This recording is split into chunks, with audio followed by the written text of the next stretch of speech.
Hello everyone and good evening सभी को। उम्मीद करता हूँ मेरी वॉइस प्रॉपर आ रही होगी सभी तक। एक बार कंफर्म कर देंगे। भले ये टॉपिक क्विट इंडिया मूवमेंट ने रखा मैंने रखा है, बट उसके पहले भी बहुत सारी चीज़ें हुई और वो सारी चीज़ें भी हम लोग देखने वाले हैं। ठीक है, कल हम लोगों ने कहाँ पे छोड़ा था सारी चीज़ों को?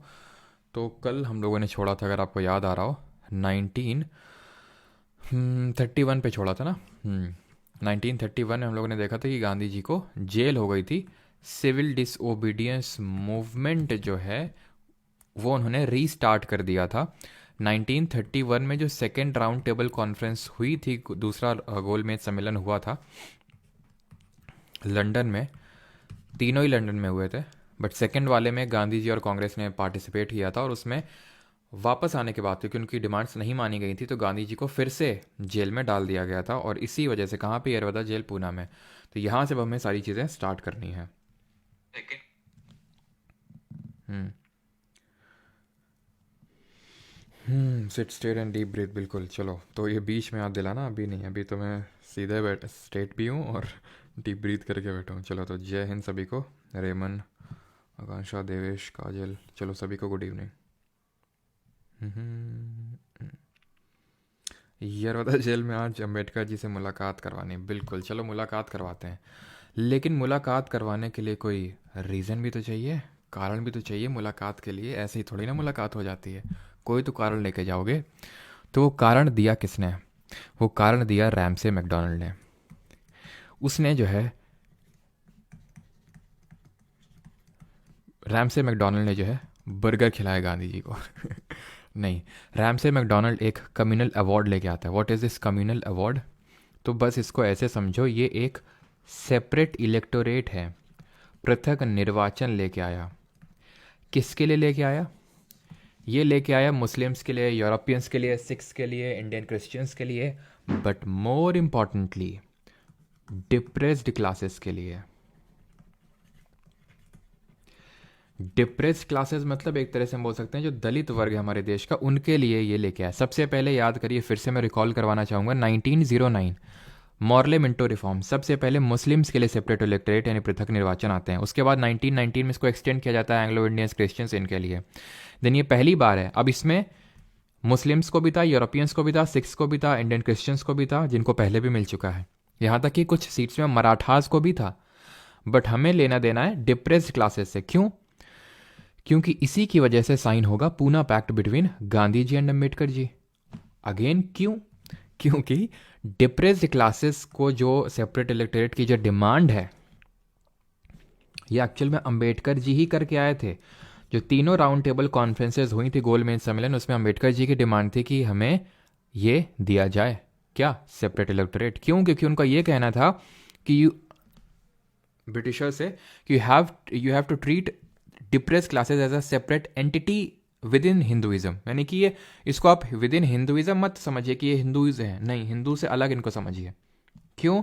क्योंकि इनको एक तरह से बहुत ही भेदभाव सहना पड़ता है। बट गांधी जी इसके खिलाफ थे। उनका ये मानना था कि अगर उनको हम अलग कर देंगे, हिंदू कम्युनिटी में से उनको अलग कर देंगे, तो बजाय कि वो जो हम जिसके लिए काम करना चाहते हैं कि उनको एसिमिलेट करें, सम्मिलित करें, वो एसिमिलेट ना होकर एनिलेट हो जाएंगे, अलग हो जाएंगे। और वो अंबेडकर जी नहीं चाहते थे। तो यहाँ पे अंबेडकर जी और गांधी जी के पॉइंट ऑफ व्यू में, सोच में डिफरेंस था। और इस बात को लेके यहाँ पे दोनों लोगों के बीच में टसल हो जाती है। कैसी? यरवदा जेल पूना में Gandhi ji fast and to death में चले जाते हैं। यरवदा जेल जो कि पूना में जहाँ गांधी जी बंद थे, वो वहाँ पे फास्ट एंड टू डेथ के लिए चले जाते हैं। मतलब कि खाना नहीं खाएंगे जब तक इसको वापस नहीं लिया जाएगा कम्युनल अवार्ड को। मैकडोनल्ड हितैषी हितैषी बन रहा था कि हम तो इंडिया के बड़े हितैषी हैं, इसलिए हम ये सब लेके आए हैं। लेकिन गांधी जी का कहना था कि इससे और डिवीजन बढ़ जाएगा, और वो जो अलग हैं with in Hinduism depress classes, वो और अलग हो जाएंगे और उनके बीच में डिवीजन हो जाएगा। तो इसीलिए उन्होंने एक ऑल इंडिया अनटचेबिलिटी लीग भी फॉर्म करते हैं जब वो जेल में थे तभी। ठीक है, all India anti untouchability league, untouchability league वो सेटअप करते हैं। ठीक है, वो एक हरिजन करके जर्नल लाते हैं या फिर वीकली लाते हैं। हरिजन एक वीकली लेके आते हैं, यानी साप्ताहिक जिसको हम बोल सकते हैं। अब ये एक्चुअल में जो हरिजन शब्द है, हरि और जन यानी कि भगवान के लोग, ये गांधी जी ने ही टर्म को कॉइन किया था और इसके सख्त नफरत करते थे अंबेडकर जी, क्योंकि उनका ये कहना था सिर्फ हरि के जन बोलने से सारी चीज़ें जो समस्याएं वो नहीं सुलझ जाएंगी, एक्चुअल में कुछ करना भी पड़ेगा। तो इसलिए थोड़े से इन लोग डिप्रेस क्लासेस को लेकर खासकर गांधी जी और अंबेडकर जी के बीच में काफ़ी स्ट्राइफ थी। और गांधी जी ने हरिजन सेवक संघ भी बनाया, ठीक है, ये ध्यान रखनी सारी चीज़ें आपको, हरिजन सेवक संघ। तो ये ऑर्गेनाइजेशन याद रखना, एक तो एंटी अनटचेबिलिटी लीग और हरिजन सेवक संघ, और ये जो वीकली लेके आए हरिजन, ठीक है। यहाँ तक आई होप सभी को क्लियर होगा। अब यहाँ पे जब Gandhi ji fast unto death में जाते हैं तो अंबेडकर जी इस बात को, और हाँ अगर ये कभी पूछ ले कि कब मतलब ये बनी थी तो 1932 ऑब्वियस है, बिकॉज हम उसी टाइम पीरियड की बात करें जब गांधी जी जेल में थे। और ये जो कम्युनल अवार्ड आया ये 1932 में आया, 1932 में आया, ठीक है, 1932 में आता है। तो अब क्योंकि ये दोनों लोग के बीच में स्ट्राइफ हो गई, गांधी जी बोल रहे थे इसको वापस लो, अंबेडकर जी सपोर्ट कर रहे थे कम्युनल अवार्ड का।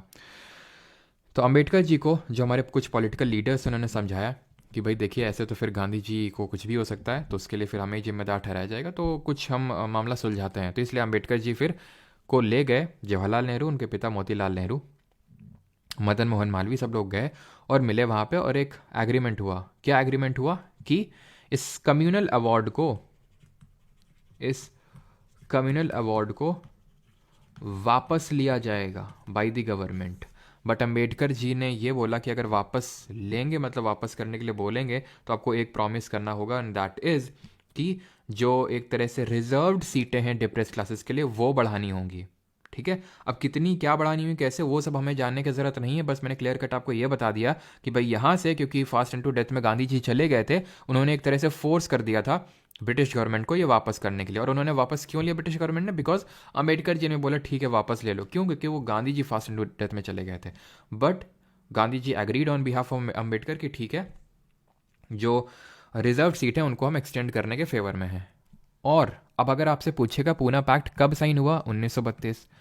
किसके बीच में साइन हुआ, अंबेडकर जी एंड गांधी जी के बीच में। कहाँ पे साइन हुआ, यरवदा जेल पूना में। लेकिन कहीं कहीं पे गांधी जी ना हो कि आपको मदन मोहन मालवीय मिलेंगे, और वो भी सही है। क्यों, क्योंकि गांधी जी के बिहाफ में, वो तो जेल में थे, तो मदन मोहन मालवीय ने साइन किए थे। एसएससी ने जो अभी तक क्वेश्चन पूछा है उसमें गांधी जी ही दिए हैं, मदन मोहन मालवीय तो अभी तक मैंने नहीं देखा, लेकिन कुछ एग्जाम में कभी कभी मदन मोहन मालवीय दे देता है, इसलिए मैंने आपको ये चीज़ बता दी। अब बस इसमें इसके अलावा एक रत्ती भर भी हमें कुछ एक्स्ट्रा पढ़ने की जरूरत नहीं है। पूना पैक्ट हो गया खत्म, 1932 चला गया। अब सीधे आते हैं 1935 में, सीधे जंप लगाते हैं 1935 में, बिकॉज वही हमारे लिए इंपॉर्टेंट, एंड दैट इज यहाँ पे गवर्नमेंट ऑफ इंडिया एक्ट आता है, गवर्नमेंट ऑफ इंडिया एक्ट 1935, जिसको कि हम बोलते हैं कुछ नहीं ऐसा नहीं कि जैसे 1909 में मॉर्ले मिंटो था, 1919 में मोंटागी चल फॉर रिफॉर्म्स था, तो इसको भी हम कुछ बोलते हैं, बिल्कुल नहीं ठीक है। इस टाइम पे सेक्रेटरी कौन था, वाइस रॉय कौन था, उसके हिसाब से कपलिंग करने की कोई ज़रूरत नहीं है, बस हमें ये समझने की ज़रूरत है। पहला पॉइंट याद आ रहा है आपको, मैंने 1919 का जब मोंटेगी चल्स फॉर रिफॉर्म्स पढ़ाया था तो मैंने बताया था अगर वो नहीं समझे तो ये नहीं समझ में आएगा। तो सबसे पहला इसने किया कि इट अबॉलिश्ड, इसने हटा दिया, abolished dyarchy at provinces, dyarchy at provinces, यानी कि द्वैध शासन इसने हटा दिया प्रांतों से। याद आ रहा आपको 1919 का जो एक्ट था वो प्रोविंसेस में डायरकी लाया था। डायरकी क्या है, द्वैध शासन, जहाँ पे एक तो पहले सब्जेक्ट्स को डिवाइड कर दिया है, सेंट्रल सब्जेक्ट और प्रोविंशियल सब्जेक्ट, और प्रोविंशियल सब्जेक्ट को फर्दर डिवाइड कर दिया रिजर्व्ड और ट्रांसफर्ड में। तो जो प्रोविंशियल सब्जेक्ट्स को जो फर्दर डिवाइड किया है रिजर्व्ड और ट्रांसफर्ड में, वो है डायरकी। दूसरा पॉइंट क्या है, ये डायरकी लेके आया, इंट्रोड्यूस डायरकी एट सेंटर, यानी कि गवर्नमेंट ऑफ इंडिया एक्ट 1919 का एकदम उल्टा, ठीक है।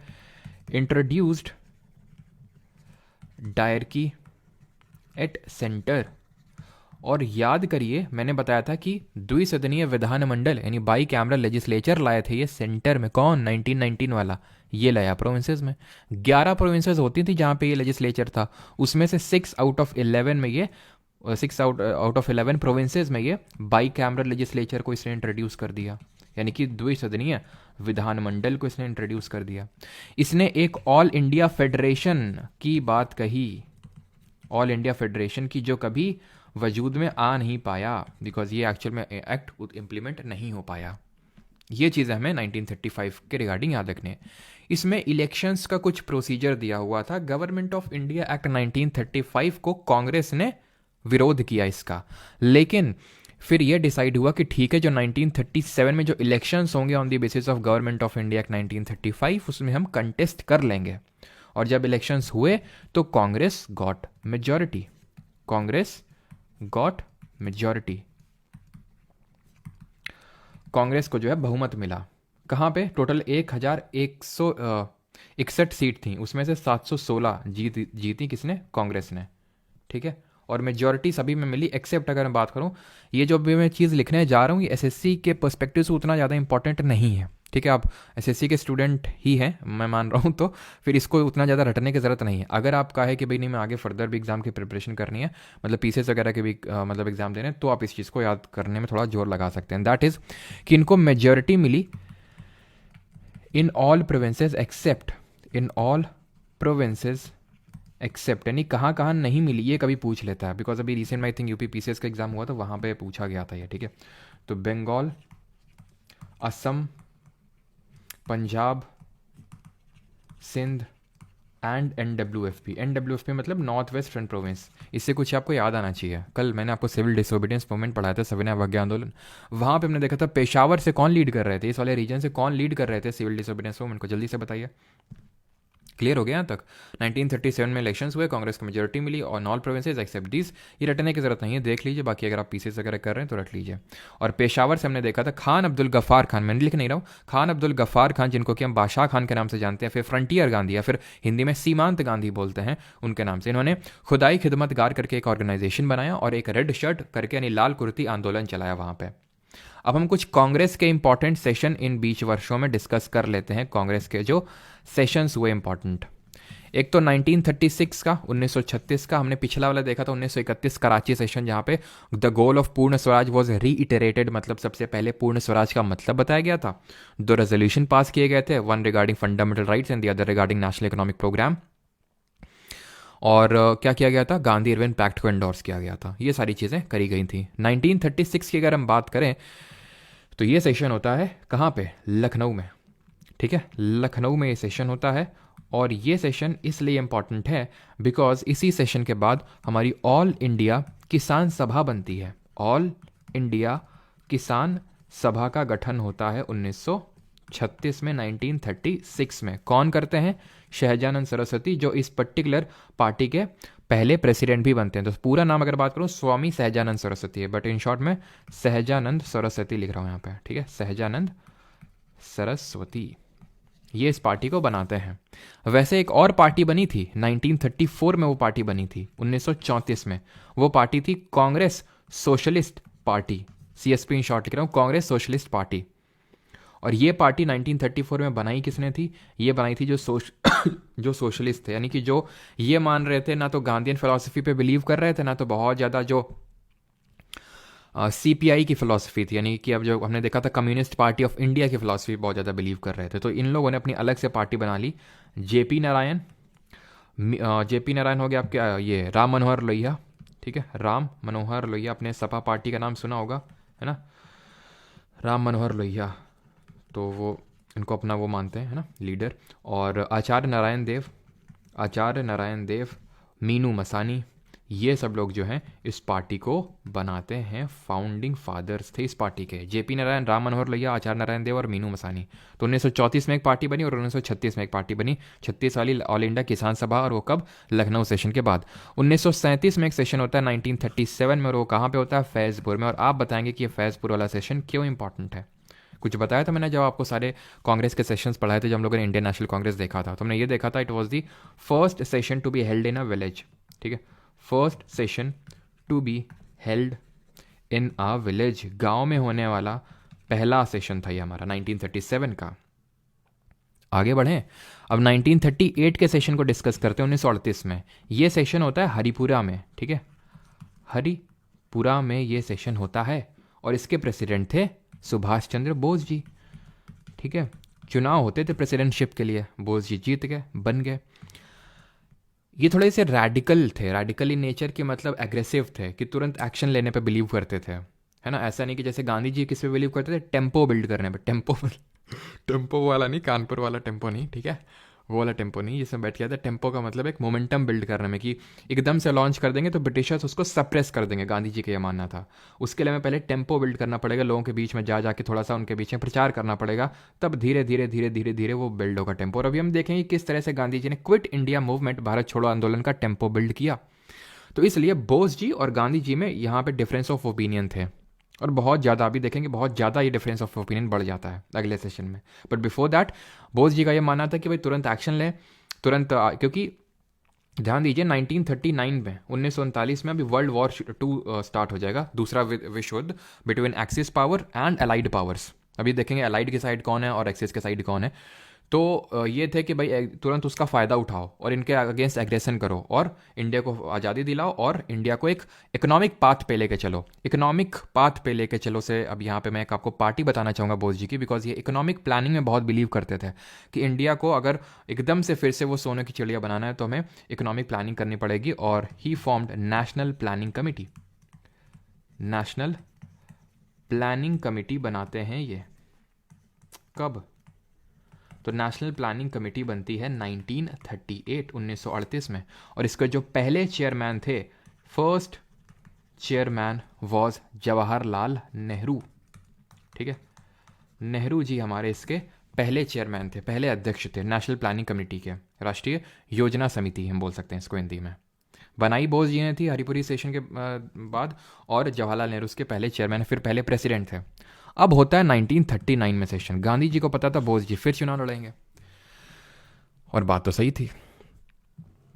तो गांधी जी ने इस बार अपना रिप्रेजेंटेटिव खड़ा किया बोस जी के खिलाफ, पट्टाभी सीतारमैया को, पट्टाभी सीतारमैया, ठीक है, रमैया, इनको खड़ा किया किसके खिलाफ? बोस जी के खिलाफ, सुभाष चंद्र बोस। और बोस जी जीत गए, क्योंकि जो कांग्रेस जो प्रोविंशियल कमिटीज़ थी उनका सपोर्ट बोस जी की तरफ था, ये जीत गए। और जब जीत गए तो गांधी जी के स्टेटमेंट था कि ये पट्टाभी सीतारमैया की डिफीट नहीं, ये मेरी डिफीट है, ये मेरी हार है। गांधी जी ने मतलब कोई बहुत विरोध नहीं किया कि नहीं बनने चाहिए, उन्होंने पूरी तरह से एक्सेप्ट किया कि ठीक है सुभाष चंद्र बोस अब प्रेसिडेंट हो गए 1939 में। लेकिन इनके कुछ ऐसे ओपिनियन थे, कुछ ऐसे विचार थे, कुछ इनके ऐसे शब्द थे जिसको लेके अंदर ही अंदर जिन्होंने इनको सपोर्ट किया था वो भी अब इनको अपोज करने लगे बोस जी को। इन्होंने पहले तो कुछ एक्यूजेशंस लगाए जो कुछ कांग्रेसमैन थे उनके ऊपर, और दूसरी चीज़ इन्होंने जो करी थी दैट वाज कि ये बोल रहे थे कि तुरंत ही अभी क्विट इंडिया मूवमेंट, या फिर हम बोल सकते हैं सिविल डिसोबीडियंस मूवमेंट लॉन्च कर दो। इनका ये कहना था कि तुरंत ही, क्योंकि अब 1939 ये जो ईयर है ये बहुत इंपॉर्टेंट है, बिकॉज यहाँ से वर्ल्ड वॉर 2 स्टार्ट हो जाता है। तो बोस जी का ये मानना था ये मौके का फ़ायदा हमें उठाना चाहिए। बट गांधी जी इसके बिल्कुल मूड में नहीं थे, बिकॉज उनका ये कहना था ना तो अभी सारे कांग्रेसमैन इसके लिए प्रिपेयर्ड हैं और ना ही मासेज इसके लिए, यानी लोग प्रिपेयर्ड हैं इसके लिए। ऐसे हम कर देंगे वो सप्रेस कर देंगे ब्रिटिशर्स। बट बोस जी का कहना था नहीं होना चाहिए। तो इन्होंने काफ़ी कन्विंस किया, गांधी जी नहीं माने, और जो बोस जी के कुछ स्टेटमेंट थे उसकी वजह से बोस जी को रिज़ाइन करना पड़ा from Congress. He was resigned, मतलब ही रिजाइंड, और उनको फिर बाद में रिमूव भी कर दिया था, उनको गया था उनके कुछ स्टेटमेंट की वजह से। जो कांग्रेस वर्किंग कमेटी थी उसने इनको रिमूव कर दिया था बाद में। तो रिज़ाइन करने के बाद इन्होंने उन्नाव में All India Forward Bloc party बनाई, All India Forward Bloc, and वो within the Congress party बने, मतलब कि ऐसा कोई अलग से नहीं। जैसे स्वराज पार्टी हमने देखी थे 1923 में, that worked with in the Congress, वैसे ऑल इंडिया फॉरवर्ड ब्लॉक भी जो 1939 में गांधी जी ने बनाई, बोस जी ने बनाई 1939 में, that worked with in the Congress. तो किसके बाद ये जो त्रिपुरी सेशन हुआ, ये एक्चुअल में 1939 का जो सेशन होना था वो त्रिपुरी में होना था। त्रिपुरी जबलपुर मध्य प्रदेश में पड़ता है ये, ठीक है, जबलपुर एमपी में, जबलपुर एमपी। और हरिपुरा की बात करें गुजरात में पड़ता है, ठीक है, हरिपुरा गुजरात में पड़ता है ये। क्लियर है यहाँ तक सभी को? 1939 तक किसी कोई डाउट तो नहीं है?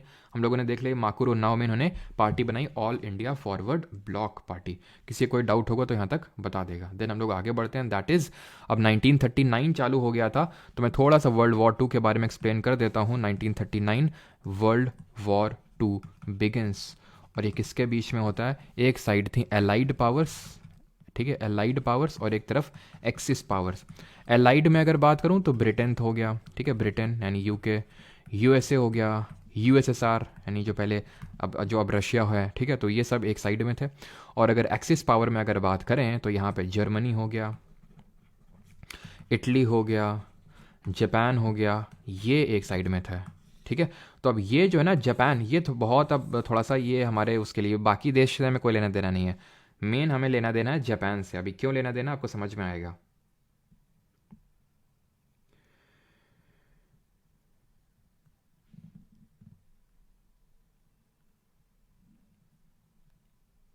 फैज़पुर कहाँ है? फैज़पुर महाराष्ट्र में पड़ता है, आनंद साहिल है ना। रजनी कुमारी, फैज़पुर महाराष्ट्र में, ठीक है। क्लियर है यहाँ तक? ओके, ठीक।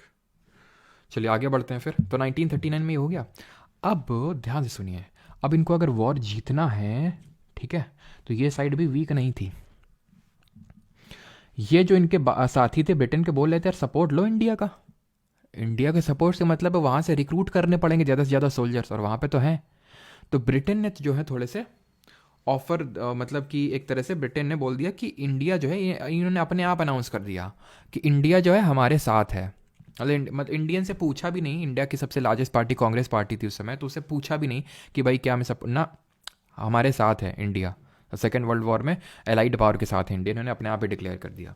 तो कांग्रेस ने पहले ऑफर दिया, Congress offered to viceroy, क्या ऑफर दिया कि बिल्कुल हम सपोर्ट करेंगे, लेकिन तुम एक चीज़ प्रॉमिस करो कि ये वॉर ख़त्म होने के बाद तुम हमें एक कॉन्स्टिट्यूएंट असेंबली बना के दोगे। यानी हमारे जो एक कॉन्स्टिट्यूएंट असेंबली का मतलब है जो कॉन्स्टिट्यूशन बना है, ठीक है, इसको क्या बोलेंगे, संविधान सभा, है ना। तो जो संविधान बना के दे वो एक कॉन्स्टिट्यूएंट असेंबली आप बना के दो।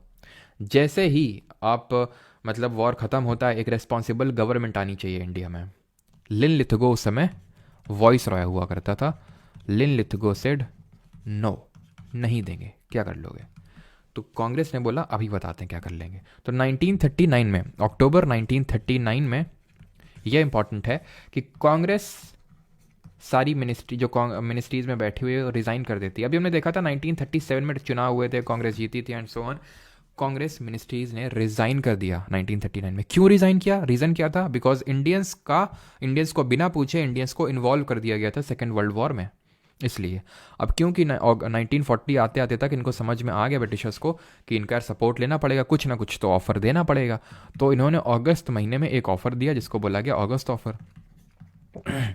लिन लिथगो पे भी प्रेशर था कि भाई कुछ करो। तो अगस्त ऑफर आया 1940 में, जहां बोला गया हम आपको एक डोमिनियन स्टेटस देंगे।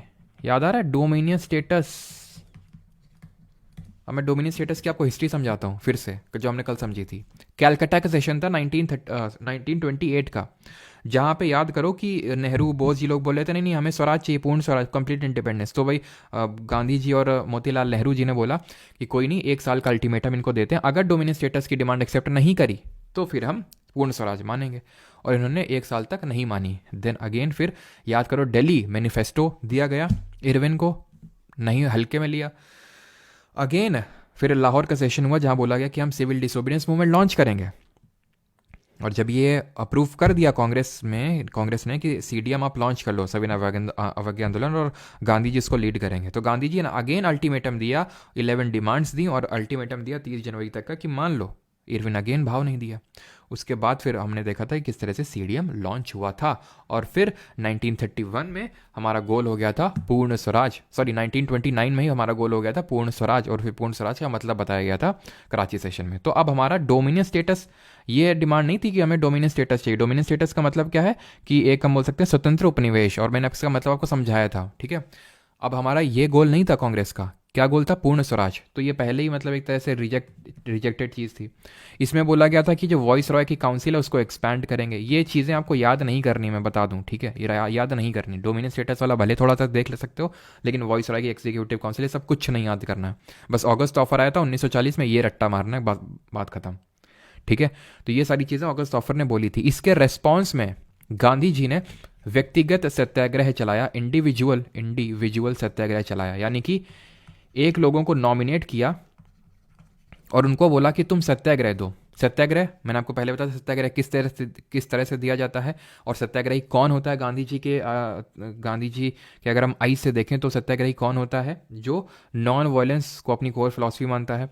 सत्य का पाथ नहीं छोड़ता, ये सारी चीज़ें। तो इंडिविजुअल सत्याग्रही पहला इन्होंने नॉमिनेट किया, तो फर्स्ट इंडिविजुअल सत्याग्रही वॉज आचार्य विनोबा भावे। आचार्य विनोबा भावे, जो बाद में पोस्ट इंडिपेंडेंस भूदान मूवमेंट, भूदान आंदोलन से भी जुड़े हुए थे, लेकिन वो बात की बातें हैं। तो विनोबा भावे पहले इंडिविजुअल सत्याग्रही चुने गए थे। गांधी जी का ये कहना था कि इंडिविजुअल सत्याग्रही सब लोगों के बीच में जाएगा, तो सत्याग्रह करेगा और सब लोगों के बीच में जाएगा और एक तरह से टेम्पो बिल्ड करेगा। तो टेम्पो वाली जो चीज़ है वो अब यहाँ से स्टार्ट होती है बिल्ड करना। और ये बोला था कि अगर इसकी अरेस्ट नहीं होगी इंडिविजुअल सत्याग्रही की, तो वो दिल्ली चलो, मतलब दिल्ली चलो एक कैंपेन लॉन्च करेगा और दिल्ली की तरफ मार्च करेगा। ठीक है, ये बोला गया। तो और फिर जो इनकी अरेस्ट के बाद दूसरे इंडिविजुअल सत्याग्रही जो गांधी जी ने चुने थे वो थे जवाहरलाल नेहरू। तो ये चीज़ आपको ध्यान रखनी है कि अगस्त ऑफर के रिस्पॉन्स में इंडिविजुअल सत्याग्रह ने व्यक्तिगत सत्याग्रह लॉन्च हुआ होता है। पहले थे विनोबा भावे और दूसरे थे जवाहरलाल नेहरू। बात खत्म यहीं पे। ठीक, अब 1942 में ये लोग और इनकी तरफ प्रेशर बढ़ता है। किस पे? जो ब्रिटेन वाले थे। क्यों? क्योंकि अभी इनको जो है थोड़ा डर लगने लगा था कि अब धीरे धीरे कहीं जापान जो है, क्योंकि वो साउथ ईस्ट में जो उसकी ब्रिटेन वगैरह की कॉलोनीज थी उनको कैप्चर कर लिया था उसने, अंडमान निकोबार, और धीरे धीरे अब यहीं उसका नंबर था जापान का, क्योंकि जापान ब्रिटेन के अगेंस्ट था। तो और इंडिया के पास में था जापान। तो 1942 में, 1942 में ये क्रिप्स मिशन भेजते हैं भारत में। क्रिप्स मिशन मतलब एक वहाँ से ब्रिटेन से मिशन भेजते हैं, क्रिप्स मिशन, जिसमें कि चेयरमैन स्टैफोर्ड क्रिप्स था 1942 में। ये जो स्टैफोर्ड क्रिप्स के द्वारा जो लीड किया वो मिशन था, इसमें भी वही सेम चीज़ें थी कि हम डोमिनियन स्टेटस देंगे। ठीक है, डोमिनियन स्टेटस देंगे और जो एक तरह से, ठीक है, मतलब जो प्रोविंसेस होंगी उनके पास राइट टू सेसेशन होगा, यानी कि they have right to secede. यानी कि अगर मान लो कि कोई ये प्रोविंस है, ठीक है, और या फिर हाँ प्रोविंस है और इसको मतलब ये है कि हम इंडिया में नहीं रहना है, ठीक है, यूनियन में, तो अपना अलग से अपना अलग से एग्रीमेंट साइन कर सकता है, एग्रीमेंट ब्रिटेन के साथ। तो ये तो बिल्कुल ही मंजूर नहीं था कांग्रेस वालों को। एक सब क्या, पहले तो dominion status was dead as door nail, यानी कि खत्म चीज़ थी एकदम। वो तो 1929 में हमारा गोला पूर्ण स्वराज्य हो चुका, डोमिनियन स्टेटस तुमने तभी छोड़ दिया था। और ऊपर से ये सब क्या कि मतलब अपने आप अलग से तुम्हारे साथ एग्रीमेंट कर सकते हैं, ये नेशनल यूनिटी के खिलाफ है। इसलिए अब जो है कांग्रेस कहती है बस बहुत हुआ, बहुत हुआ, तुम ये अलग अलग नया नया ऑफर ला रहे हो और जो हमारी एक्चुअल डिमांड है वो मान ही नहीं रहे हो तुम। तो अब होता है वर्धा में एक सेशन, जुलाई 1942 में कांग्रेस वर्किंग कमेटी मिलती है कहाँ पे? वर्धा में। ठीक है, वर्धा पड़ता है ये महाराष्ट्र में। तो वहाँ पे ये मिलती है और वहाँ पे एक रेजोल्यूशन अडॉप्ट करते हैं, क्विट इंडिया रेजोल्यूशन, यानी कि अब जो है भारत छोड़ो कैंपेन का शुरुआत होगा। और इस क्विट इंडिया रेजोल्यूशन को रैटिफाई किया गया। कांग्रेस की एक मीटिंग हुई गोवालिका टैंक में। यहाँ पे मैं इस तरह से लिखता हूँ, रैटिफाइड एट, कहाँ पे? गोवालिका टैंक। गोवालिका टैंक जगह पड़ती है बॉम्बे में, वहाँ पे इसको रैटिफाई किया गया। तो ये जगह का नाम याद रखिए, गोवालिका टैंक बॉम्बे, इंपॉर्टेंट है। ठीक है, तो यहाँ से इसको रैटिफाई किया गया और अब लॉन्च होगा क्विट इंडिया मूवमेंट, भारत छोड़ो आंदोलन 1942 में। सवाल ये बनता है कि जो भारत छोड़ो आंदोलन है, क्विट इंडिया मूवमेंट, ये किसके रिस्पॉन्स में, किसके रिस्पॉन्स में स्टार्ट हुआ? तो क्रिप्स मिशन के रिस्पॉन्स में स्टार्ट हुआ।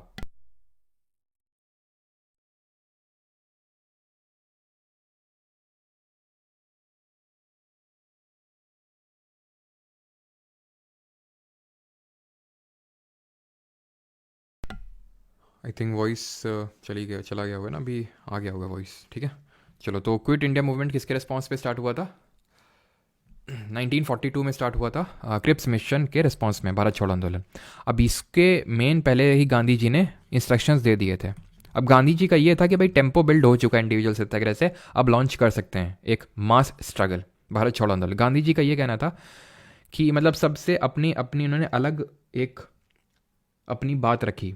आर्मी वालों से बोला कि रिज़ाइन मत करो, ठीक है, लेकिन अपने लोगों पे फायर मत करना। स्टूडेंट से बोला अगर कॉन्फिडेंट हो तो पढ़ाई छोड़ सकते हो, नहीं कॉन्फिडेंट हो मत छोड़ो। लोगों से बोला कि आप, जैसे कि कुछ लोग हैं, जैसे कि अभी ऐसा था कि देसी रियासतें थी, प्रिंसली स्टेट हुआ करते थे, कि भाई ब्रिटेन जो है डायरेक्टली रूल नहीं कर रहा है, वहाँ पे किसी को बिठा रखा है और उसके थ्रू रूल कर रहे हैं। ठीक है, तो अगर वो एंटी ब्रिटिशर है जो प्रिंसली स्टेट में बैठा हुआ है तो ही सपोर्ट करें उसका, यानी लोगों से कहा, और नहीं है तो फिर सपोर्ट ना करें। तो इस तरह के इंस्ट्रक्शंस दिए गांधी जी के, ये साफ साफ इंस्ट्रक्शन थे कि ठीक है रिज़ाइन मत करो, लेकिन अपने लोगों पे फायर भी नहीं करना। ये इनके कुछ इंस्ट्रक्शंस थे गांधी जी के। ठीक है, और यहाँ से अब स्टार्ट होता है क्विट इंडिया मूवमेंट। लेकिन इसमें इंपॉर्टेंट चीज़ ये है इस मूवमेंट में कि पहले दिन ही, फर्स्ट डे ही, इसमें जितने भी इंपॉर्टेंट लीडर्स थे उनकी सबकी हो जाती है अरेस्ट और इनको एक अनजानी जगह में ले जाया जाता है। कहाँ ले जाया जाता है किसी को नहीं पता। तो अब क्योंकि ये मूवमेंट एक लीडरलेस मूवमेंट में चेंज हो जाता है अपने पहले दिन ही, तो अगर पूछ ले इसमें लीडर कौन थे क्विट इंडिया मूवमेंट में, कोई लीडर नहीं था, because it was a leaderless movement. पहले दिन ही सबकी अरेस्ट हो गई। और जब अरेस्ट हो गई तो मेन यहाँ पे एक प्योर लीडर तो नहीं बोल सकते लेकिन हाँ लीडिंग फ्रंट में निकल के आई अरुणा असफ अली। ये नाम बड़ा इंपॉर्टेंट है, ध्यान रखिएगा, अरुणा असफ अली। ठीक है। She presided over Congress working committee. अब इन्होंने जो है अध्यक्षता संभाली कांग्रेस वर्किंग कमेटी की, वही कांग्रेस वर्किंग कमेटी जिसने क्विट इंडिया रेजोल्यूशन अडॉप्ट किया था एट वर्धा सेशन में। ठीक है। अब क्योंकि लीडरलेस मूवमेंट हो गया तो कोई इंस्ट्रक्शन देने वाला था नहीं और ब्रिटिशर्स एकदम फुल मूड में थे कि सप्रेस कर देंगे, इसको बढ़ने नहीं देंगे मूड, क्योंकि वहाँ पे भी इनको एक तरह से सही सारी चीज़ें नहीं जा रही थी, वर्ल्ड वॉर जो 2 चल रहा था उसमें भी, और यहाँ वो बिल्कुल नहीं चाहते थे कि जरा सभी कुछ इस तरह से टेम्पो बिल्ड हो मास मूवमेंट का। इसलिए अब यहाँ पे अंडरग्राउंड एक्टिविटीज़ स्टार्ट होती हैं। सर अंडरग्राउंड एक्टिविटीज़ क्या होती हैं? तो आपने एक पता नहीं कुछ में गैंग्स ऑफ वासेपुर में बोलता है ना, अब अंडरग्राउंड होने का वक्त आ गया है। ठीक है, ऐसा ही तो उसी में तो आई थिंक होता है ना, अंडरग्राउंड होने का वक्त आ गया, मतलब कि अब चीज़ें सामने नहीं करनी है, छुप के करनी है। अंडरग्राउंड एक्टिविटी का मतलब ये है। तो काफ़ी सारी अंडरग्राउंड एक्टिविटी होती हैं और उसमें से जैसे उषा मेहता जी जो है हमारी, उषा मेहता, और वो कौन करते हैं? काफ़ी लोग, जैसे कि हमारे आचार्य नारायण देव, जयप्रकाश नारायण, मीनू मसानी। ठीक है, ये सब लोग अंडरग्राउंड एक्टिविटीज़ करते हैं अपने अपने लेवल पे। उषा मेहता ये इंपॉर्टेंट है, ये एक अंडरग्राउंड रेडियो लॉन्च कर देती है, अंडरग्राउंड रेडियो चलाती हैं बॉम्बे में। इंपॉर्टेंट है ये, underground radio in Bombay. Clear? Parallel government setup होती हैं, पैरेलल गवर्नमेंट, पैरेलल मतलब समानांतर सरकारें स्टार्ट होती हैं। पैरेलल गवर्नमेंट का मतलब ये है कि रीजनल लेवल पे गवर्नमेंट सेटअप होती छोटी छोटी छोटी छोटी, जैसे महाराष्ट्र में कुछ और आपकी बंगाल में कोई और, यूपी में कोई और, इस तरह से। ठीक है।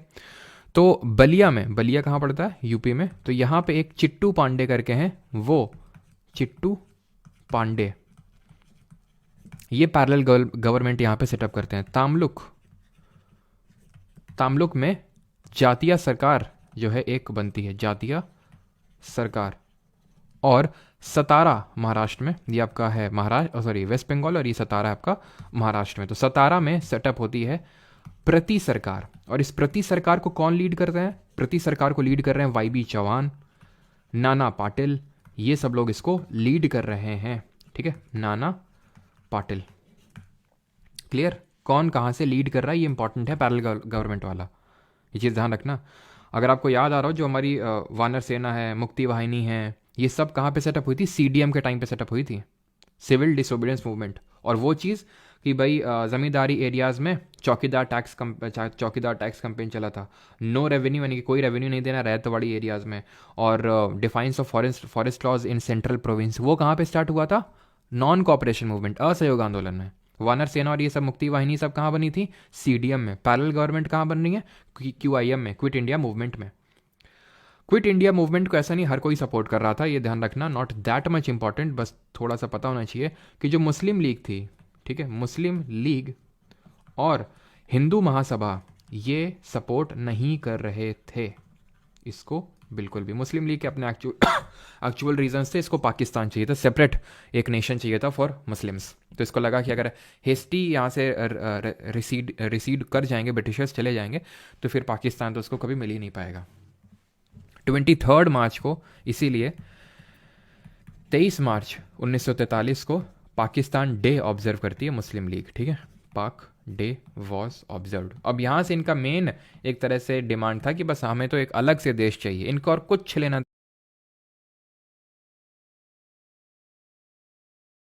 देना नहीं है, बस हमें अलग देश चाहिए, पाकिस्तान। अब क्योंकि कांग्रेस और मुस्लिम लीग के अब यहाँ पे बिल्कुल ही अलग अलग रास्ते हो चुके थे, दोनों की अलग ही डिमांड्स थी, तो इसलिए अब डिफरेंट लोग आते हैं अपने अपने फॉर्मूला लेके, ताकि एक कंसेंसस बिल्ड हो सके मुस्लिम लीग और कांग्रेस के बीच में। सबसे पहले सी राजगोपालाचारी अपना लेके आते हैं CR फॉर्मूला। कौन लेके आते हैं? सी राजगोपालाचारी। कब? 1944 में, 1944 में लेके आते हैं इसको। बट मुस्लिम लीग इसको नहीं मानती है। वो क्या था, क्यों नहीं मानती, उससे हमें ज़्यादा कुछ लेना देना नहीं, क्योंकि ये जब एक्चुअल में ये इंप्लीमेंट ही नहीं हुआ, कुछ किसी ने इसको भाव ही नहीं दिया, तो फिर हम भी भाव नहीं देंगे इसको ज़्यादा। CR फॉर्मूला 1944, यहाँ तक कि यूपीएससी ने भी आज तक कभी क्वेश्चन नहीं पूछे, तो एसएससी तो फिर कोई चारा ही नहीं है, ठीक है। देसाई लियाकत पैक्ट, यहाँ तक कि मैंने आज तक यही क्वेश्चन नहीं देखा कि CR फॉर्मूला कब आया था, अभी तक तो यही नहीं आया, उसके प्रोविजन से बहुत दूर की बात है। देसाई लियाकत पैक्ट ये कौन लाता है? भूला भाई देसाई कांग्रेस के, और ये है लियाकत अली खान, पाकिस्तान का जो पहला प्रधानमंत्री बनता है बाद में, ये मुस्लिम लीग का है। इन दोनों लोग के बीच में ये अपना एक पैक्ट लेके आते हैं, ठीक है। तो देसाई लियाकत पैक्ट आता है, और इसके बाद मेन आता है भी 1944 में, और इसके बाद मेन आता है वैवेल प्लान। वैवेल कौन है? तो ये वैवेल उस समय नया वॉइस रॉय अपॉइंट किया गया था, बहुत सारी चीज़ों को ध्यान में रखते हुए। क्यों, क्या क्या सारी चीज़ें थी? एक तो भाई मुस्लिम लीग और कांग्रेस में सुलह करानी है, इंडियंस का कॉपरेशन सीख करना है, और 1943 में बंगाल में बहुत भयंकर फेमाइन आ चुका था। फेमाइन, ठीक है, एकदम फेमाइन मतलब कि लोग भूखमरी वगैरह इन सब चीज़ों की वजह से मर रहे थे लोग, ठीक है। तो उस चीज़ों को भी डील करना था, जिसको इसलिए भेजा गया था। तो ये अपना एक प्लान लेके आता 1945 में, क्योंकि उस समय तक सभी जो इंपॉर्टेंट लीडर्स थे वो जेल में थे, तो उनको वो रिलीज़ करवाता है और सबको शिमला में बुलवाता है। शिमला की ठंडक में आओ सब लोग, शिमला कॉन्फ्रेंस ऑर्गेनाइज करवाता है। बट अगेन यहाँ पे वही, यहाँ पे गांधी जी भी थे, जिन्ना भी था, सब कोई थे यहाँ पे, लेकिन अगेन मुस्लिम लीग का वही राग था, और मुस्लिम लीग और कांग्रेस के बीच में अगेन यहाँ पे नहीं बन पाई, और अगेन ये फेल हो गया। यहाँ पे इस सारी स्टोरी को हम लगाएंगे फुल स्टॉप, और यहाँ से अब हम देखेंगे इंडियन नेशनल आर्मी और बोस जी के बारे में, सुभाष चंद्र बोस जी के बारे में। क्यों? क्योंकि वो भी बहुत इंपॉर्टेंट हो जाता है, क्योंकि यहाँ पे जो इंडियन नेशनल आर्मी बनती है जापान में, वो धीरे धीरे यहाँ पे रिट्रीट कर रही थी। अंडमान निकोबार आइलैंड तो कैप्चर कर ही लिया था जापान ने, इंडियन नेशनल आर्मी का यूज़ करके वो यहाँ पे बढ़ रहे थे। तो अब यहाँ पे इनके लिए दिक्कतें स्टार्ट हो गई थी, तो पता तो होनी चाहिए इंडियन नेशनल आर्मी है क्या, किसने बनाई, क्यों बनाई, ये सारी चीज़ें पहले यहाँ तक बताइए, किसी कोई डाउट तो नहीं है? फिर हम लोग आते बढ़ते हैं आगे।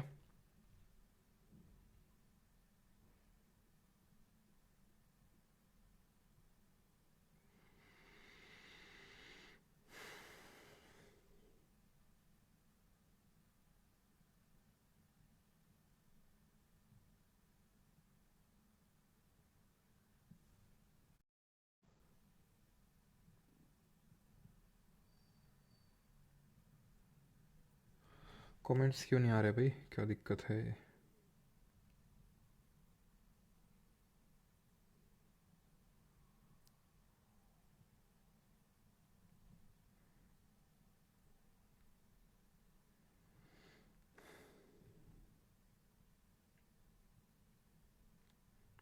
ओके क्लियर है, ओके ठीक ठीक ठीक, अभी उस पर आ रहे हैं, ठीक है।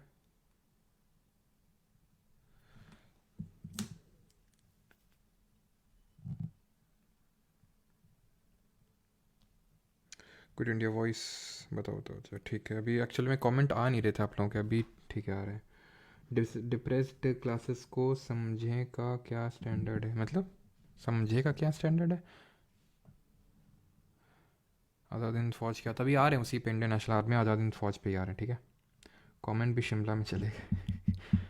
चलो सर, आज़ाद कब होंगे? बस करवा रहे हैं, बस 5 मिनट और रुक जाओ, अभी आज़ाद करवाते हैं तुमको, ठीक है। इसीलिए हमने अगले साल पे नहीं छोड़ा, सोचा कि इसी साल तुमको आज़ाद करवा दें। अगले साल से फिर संविधान बनाएंगे और पॉलिटी देखेंगे, है कि नहीं। तो इसी साल तुमको आज़ाद करवाने का निर्णय लिया, और इसी क्लास में बस 10 मिनट रुको, अभी आज़ाद करवाते हैं तुमको, ठीक।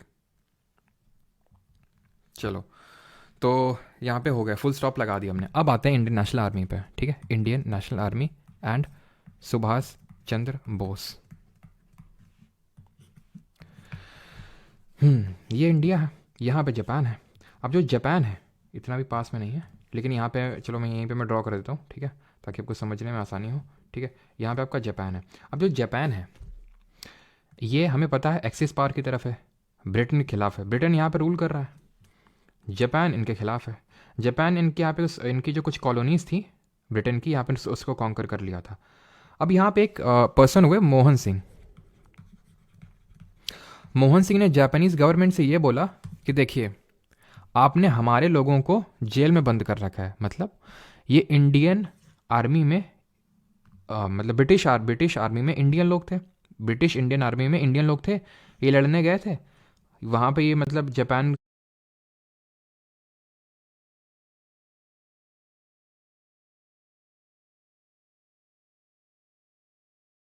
इंडियन आर्मी में इंडियन लोग थे, ये लड़ने गए थे वहाँ पे, ये मतलब जापान से डिफीट कर गए यानी हार गए। तो फिर जापान ने अपने यानी कि जो ब्रिटिश इंडियन आर्मी के जो सोल्जर्स थे उनको कैप्चर कर लिया, जेल में बंद कर दिया। तो मोहन सिंह ने बोला देखिए हम खुद मजबूरी में लड़ रहे हैं उनकी तरफ से, हमें कोई इच्छा नहीं है, मजबूरी में आ रहे हैं आपसे लड़ने। तो ऐसा करिए, जो प्रिजनर ऑफ वॉर्स हैं यानी जिनको आपने प्रिजन में डाल रखा है, जो युद्ध के समय में जो एक कंट्री किसी को मतलब सोल्जर को प्रिजन में डाल देती है उसको हम प्रिजनर ऑफ वॉर बोलते हैं, तो आप उनको हमें दीजिए, हम उससे एक आर्मी सेटअप करेंगे और उसको आपके सपोर्ट के लिए ही लगाएंगे, बिकॉज हमें खुद आज़ाद होना है ब्रिटिशर से। तो जापान ने बोला ठीक है। तो फिर यहाँ से जन्म होता है आज़ाद हिंद फौज, इंडियन नेशनल आर्मी का 1942 में। तो किसने बनाया? मोहन सिंह ने बनाया। बट एक्चुअल में ज़्यादा दिन तक ये चला नहीं पाते हैं। रीज़न ये था कि इनके डिफरेंसेस हो जाते हैं जापानीज़ गवर्नमेंट से। ये बोलते हैं मैं और ढेर सारे लोग प्रिजनर्स ऑफ वॉर दे दो, जापानीज़ गवर्नमेंट मना कर देती, इतने नहीं दे पाएंगे। तो फिर यहाँ पे इनके बीच में डिफरेंसेस आ जाते हैं, उनके खिलाफ इनको भी प्रिजन में डाल देते हैं जो जापानीज़ होते हैं। ठीक है, तो अब इसकी जो लीड है वो सौंपी जाती है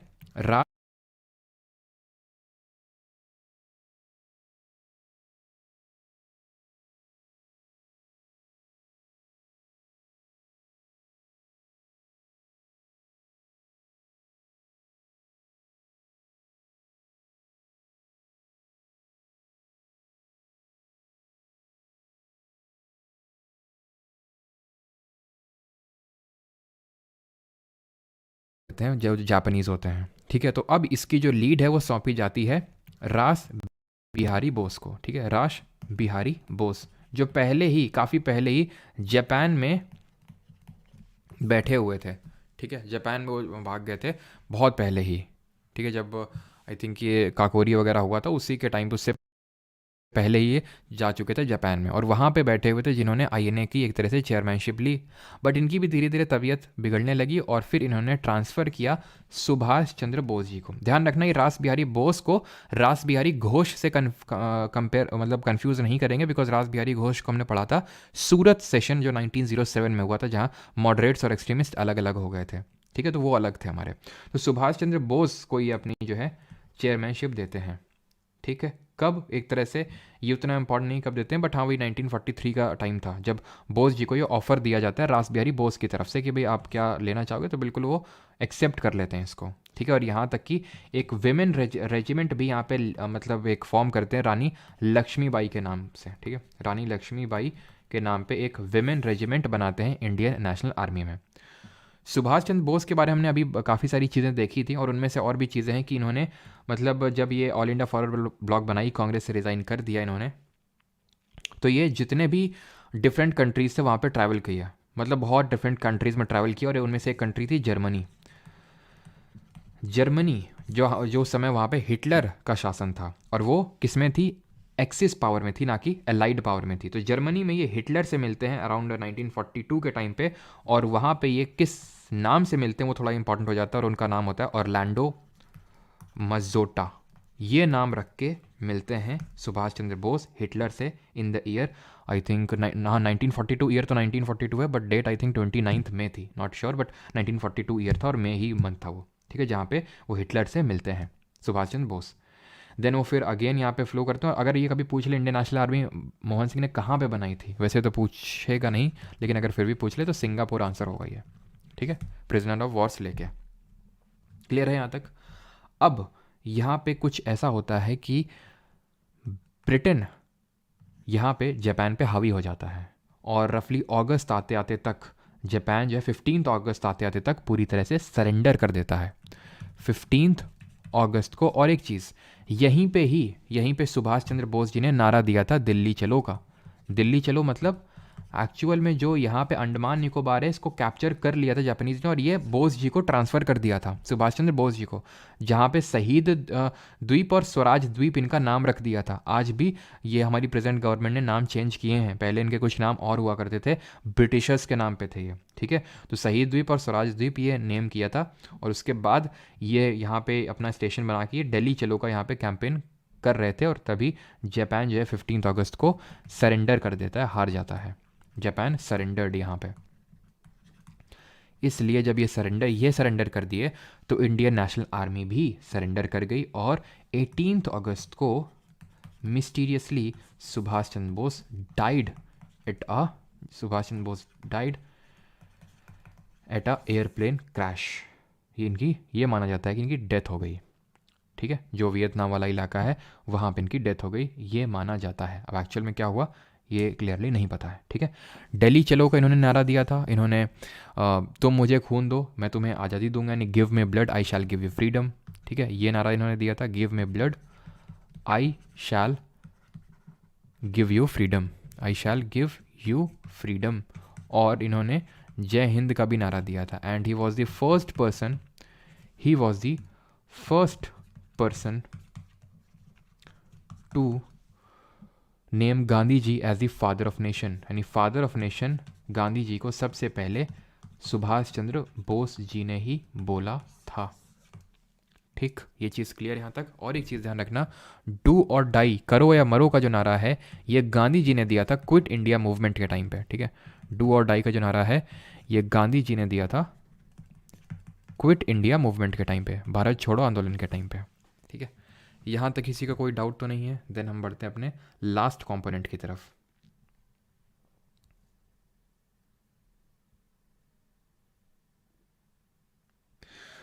हाँ सर, हाँ ये बोस जी का ही है सर। जब ये एक्चुअल में दिल्ली चलो कैंपेन लीड करने वाले थे और गांधी जी को उन्होंने ये एड्रेस किया था और गांधी जी को मतलब ये विश किया था कि अब हम जो है अपना लास्ट फ्रीडम स्ट्रगल जो है एक यहाँ से अब स्टार्ट करने जा रहे हैं, तो आपकी विशेष चाहते हैं, तो इस तरह से। ठीक है, तो ये चीज़ यहाँ तक क्लियर। अब आगे बढ़ते हैं। अब कुछ आईने ट्रायल्स देखते हैं। जब इन लोगों को अरेस्ट कर लिया गया, जो इंडियन नेशनल आर्मी के सोल्जर्स थे उनको अरेस्ट कर लिया गया, और जब उनको अरेस्ट कर लिया गया तो उनके खिलाफ ट्रायल्स चलाए गए। और सबसे पहले ट्रायल्स हुए आईएनए ट्रायल्स, इनको बोलते हैं INA trials, Indian National army के ट्रायल। और ये सबसे जो पहला ट्रायल चलाया गया वो चलाया गया नवंबर 1945 में। मतलब एग्जैक्ट मंथ याद करने की ज़रूरत नहीं है, बस 1945 याद रखना। 3 सोल्जर्स के खिलाफ चलाया गया और कोइंसिडेंटली वो एक हिंदू, एक मुस्लिम और एक सिख थे। उसमें हिंदू थे प्रेम कुमार सहगल, डॉक्टर सहगल, ठीक है, और शहनवाज खान, और तीसरे गुरबख्श सिंह ढिल्लन। तो आप यहाँ पे देख सकते हैं कि ढिल्लन साहब हमारे पंजाबी, सिख, मुस्लिम और हिंदू। तो क्योंकि हिंदू भी है, मुस्लिम भी, सिख भी है, तो कंट्री इसमें यूनाइट हो गई पूरी तरह से। सिर्फ कंट्री ही नहीं यूनाइट हुई, मुस्लिम लीग कांग्रेस भी यूनाइट हो गया एक तरह से। और इनके डिफेंस में आए काफ़ी सारे लीडर्स, जैसे कि काफ़ी सारे मतलब लॉयर और एडवोकेट्स हम बोल सकते हैं, भूला भाई देसाई, तेज बहादुर सप्रू, जवाहरलाल नेहरू, अरना असफ अली, ये सब लोग इनके डिफेंस में आए। और जब इन्होंने देखा कि पूरी कंट्री यूनाइट हो गई है तो इन्होंने एक तरह से इनको रिलीज़ कर दिया। वह नहीं तो आप समझ सकते हैं कि अगर ये टाइम होता, मान लेते हैं 1930s का, 1920 का, जब भगत सिंह जी लोगों को हैंग किया गया था, तो क्या होता, इनको भी हैंग कर दिया जाता। ठीक है, बट आईएनए ट्रायल क्यों चलाया गया तो क्लियर है ना, क्योंकि इन लोगों ने विद्रोह किया है किसके खिलाफ, ब्रिटिशर्स के खिलाफ। तो जब जापान ने सरेंडर कर दिया तो इन्होंने भी सरेंडर इनको भी करना पड़ा, तो इन लोगों को अरेस्ट कर लिया गया था। अब क्योंकि उस समय यहाँ पे जापान के खिलाफ एग्रेशन चल रहा था ब्रिटेन का, तो इंडियन नेवी में लोग काफ़ी रिक्रूटमेंट कर रहे थे। कौन? ब्रिटिशर्स, बहुत रिक्रूटमेंट किए। और मोस्टली रिक्रूटमेंट किसका करेंगे? इंडियंस का। और उनसे बहुत ही मीनियल टास्क करवाए, मतलब बहुत ही कि झाड़ू लगाओ ये सारी, और उनको बोलते हैं रेटिंग्स वो होते हैं जो ये मीनियल टास्क करते हैं, एकदम जो सबसे निचली पोस्ट आप बोल सकते हो नेवी में। तो उन्हीं में से एक मतलब आप बोल सकते हो कि रॉयल इंडियन नेवी की एक थी INS क्या उसका नाम था, HMS तलवार। ठीक है, HMS तलवार करके एक रेटिंग थी, और उसने यहाँ पे प्रोटेस्ट कर दिया। कब? 1946 में, 1946 में, 1946 में इन लोगों ने 14 फरवरी का डेट था। ठीक है, 14 फरवरी है कि नहीं, तो इतना इंपॉर्टेंट डेट है तो ये कैसे भूल सकते हैं। तो 14 फरवरी 1946 को ये लोग प्रोटेस्ट कर देते हैं। क्यों? क्योंकि वहाँ पे कंडीशन सही नहीं है, खाना सही नहीं है, बहुत ही वो किया जा रहा है। और ये उस दिन इन लोगों को ये बोला गया था कि ब्रिटेन के झंडे लगाओ और ये सारी चीज़ें करो। और इन लोगों ने क्या उस पर लिख दिया, जो मतलब शिप था उसमें इन लोगों ने लिख दिया मतलब क्विट इंडिया, यानी भारत छोड़ो, और इंडिया के झंडे मतलब लगा दिए। ठीक है, और एक तरह से इन लोगों ने खाने को लेके, खाना मतलब इसलिए चूज़ किया बिकॉज गांधी जी ने सॉल्ट चूज़ किया था 1930 में सिविल डिसोबीडियंस करने के लिए, तो इन लोगों ने सोचा कि हम यहाँ पे खाने को चूज़ करेंगे और उसको एक मुद्दा बनाएंगे प्रोटेस्ट का, ठीक है। बट इन लोगों को बाद में सरेंडर करना पड़ा कुछ दिनों बाद, और मतलब इनको जो इंडियन लीडर्स थे उन्होंने बोला कि आप सरेंडर कर दो, नहीं तो फिर ऐसे में वो लोग आपके खिलाफ कुछ भी कर सकते हैं, इसलिए सरेंडर करने को बोल दिया हम। तो ये इसको हम इस नाम से जानते हैं, RIN म्यूटिनी। RIN का मतलब है रॉयल इंडियन नेवी, और वहाँ पर एक म्यूटिनी हुई थी वो, ठीक है। तो फरवरी 1946 में होती है, ठीक है। और ये एक तरह की फाइनल म्यूटिनी होती है जो हम समझ सकते हैं, एक तरह का फाइनल प्रोटेस्ट होता है इनके खिलाफ। इसके बाद अब कुछ नहीं, क्यों?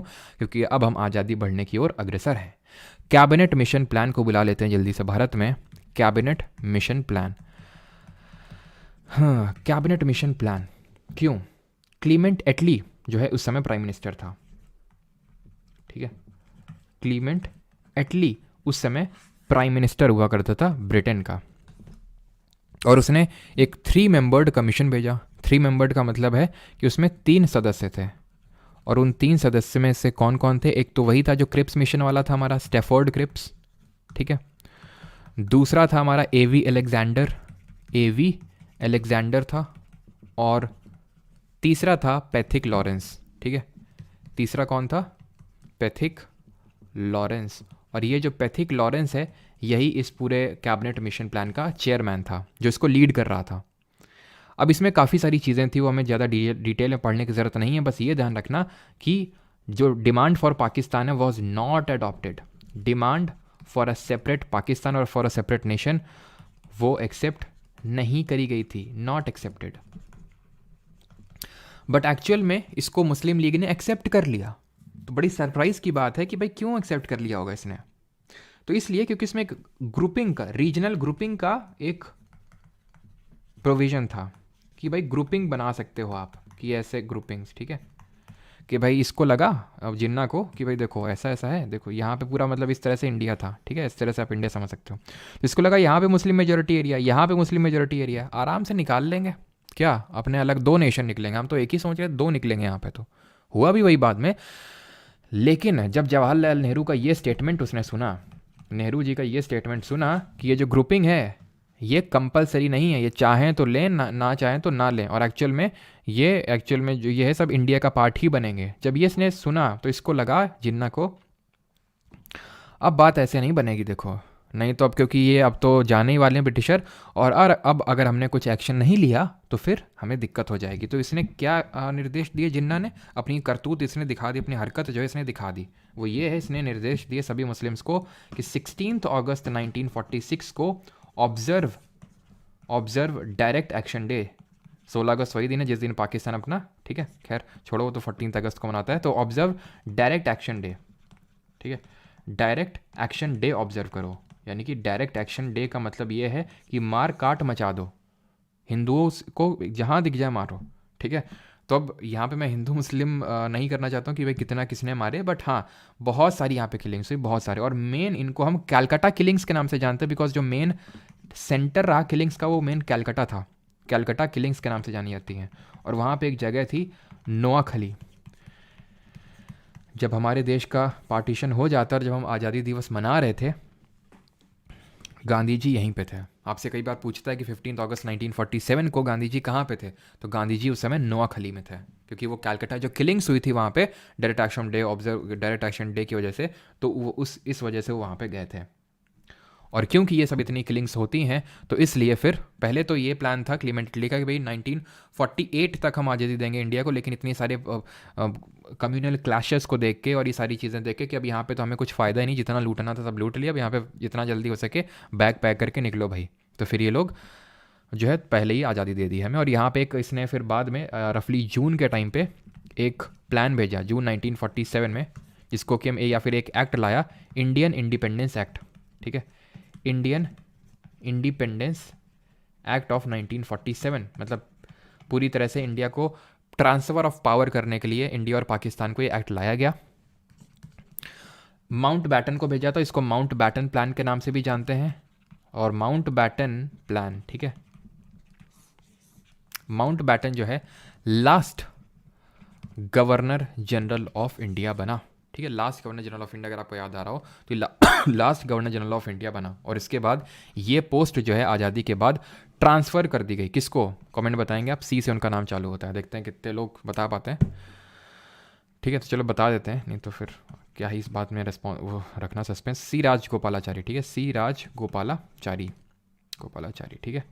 तो ये जो है सी राजगोपालाचारी आज़ाद भारत के पहले गवर्नर जनरल ऑफ इंडिया बनते हैं और आखिरी भी, क्योंकि उसके बाद इस पोस्ट को ख़त्म कर दिया जाता है। तो माउंट बैटन को इसलिए भेजा गया था कि आप पार्टीशन करो और एक तरह से बाउंड्री लाइन डिसाइड करो। बाउंड्री लाइन के लिए तो फिर अलग से कमीशन बैठे थे, बट मेन ये था माउंट बैटन प्लान, इसको हम पार्टीशन प्लान भी बोलते हैं। तो ये ऑफिशियली इससे जो इंडियन यूनियन था उसको दो में ट्रांसफ़र किया गया, इंडिया और पाकिस्तान। और यहाँ से कैसे कंट्रीज़ निकल के आए, एक तो हमारा प्यारा भारत देश निकल के आया, और ये गंदा सा देश पाकिस्तान निकल के आया, और ये एक और ये वेस्ट पाकिस्तान कहलाया, और ये ईस्ट पाकिस्तान कहलाया, जिसको कि अभी हम बांग्लादेश के नाम से जानते हैं। क्यों?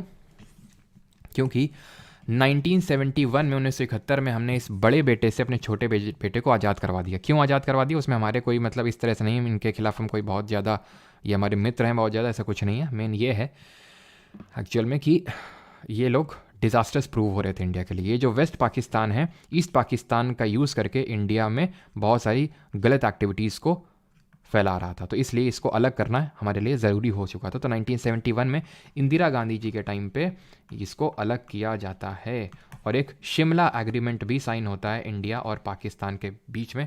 ठीक है, शिमला एग्रीमेंट 1971 में, ठीक है, और ये साइन होता है इंदिरा गांधी और उस समय का ब्रिटेन का प्राइम मिनिस्टर था वो भुट्टो करके उसका नाम था, क्या एग्जैक्ट नेम था उसका, जुल्फ़िकार भुट्टो। ठीक है, जुल्फ़िकार भुट्टो और इंदिरा गांधी, उनके बीच में साइन हुआ था कि भाई हम अपने बायलैटरल रिलेशंस को नहीं तोड़ेंगे, ऐसे ही मेंटेन रखेंगे। ठीक है, क्योंकि 1971 में हमें पता है वॉर हुआ था, युद्ध हुआ था इंडिया और पाकिस्तान के बीच में, जो इंडिया जीत गया था ऑब्वियसली। ठीक है, तो इसलिए इस शिमला एग्रीमेंट बाद में हुआ था। तो यहाँ पर हमें मिल चुकी है आज़ादी। ठीक है, क्लियर यहाँ तक सभी को? अब किसी का कोई डाउट हो तो पूछ लो, देन हम लोग अभी करेंगे क्वेश्चन इस टॉपिक के।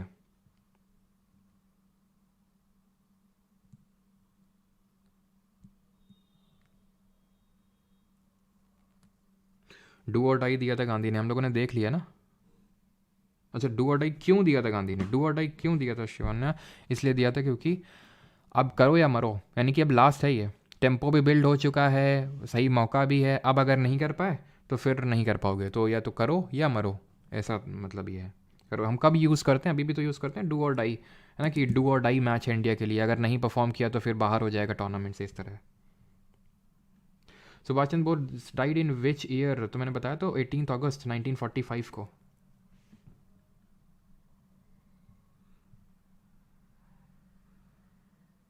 अच्छा कुछ डाउट नहीं, क्वेश्चन करवा दें, ठीक है। गोरे आखिरकार हमें छोड़ ही गए।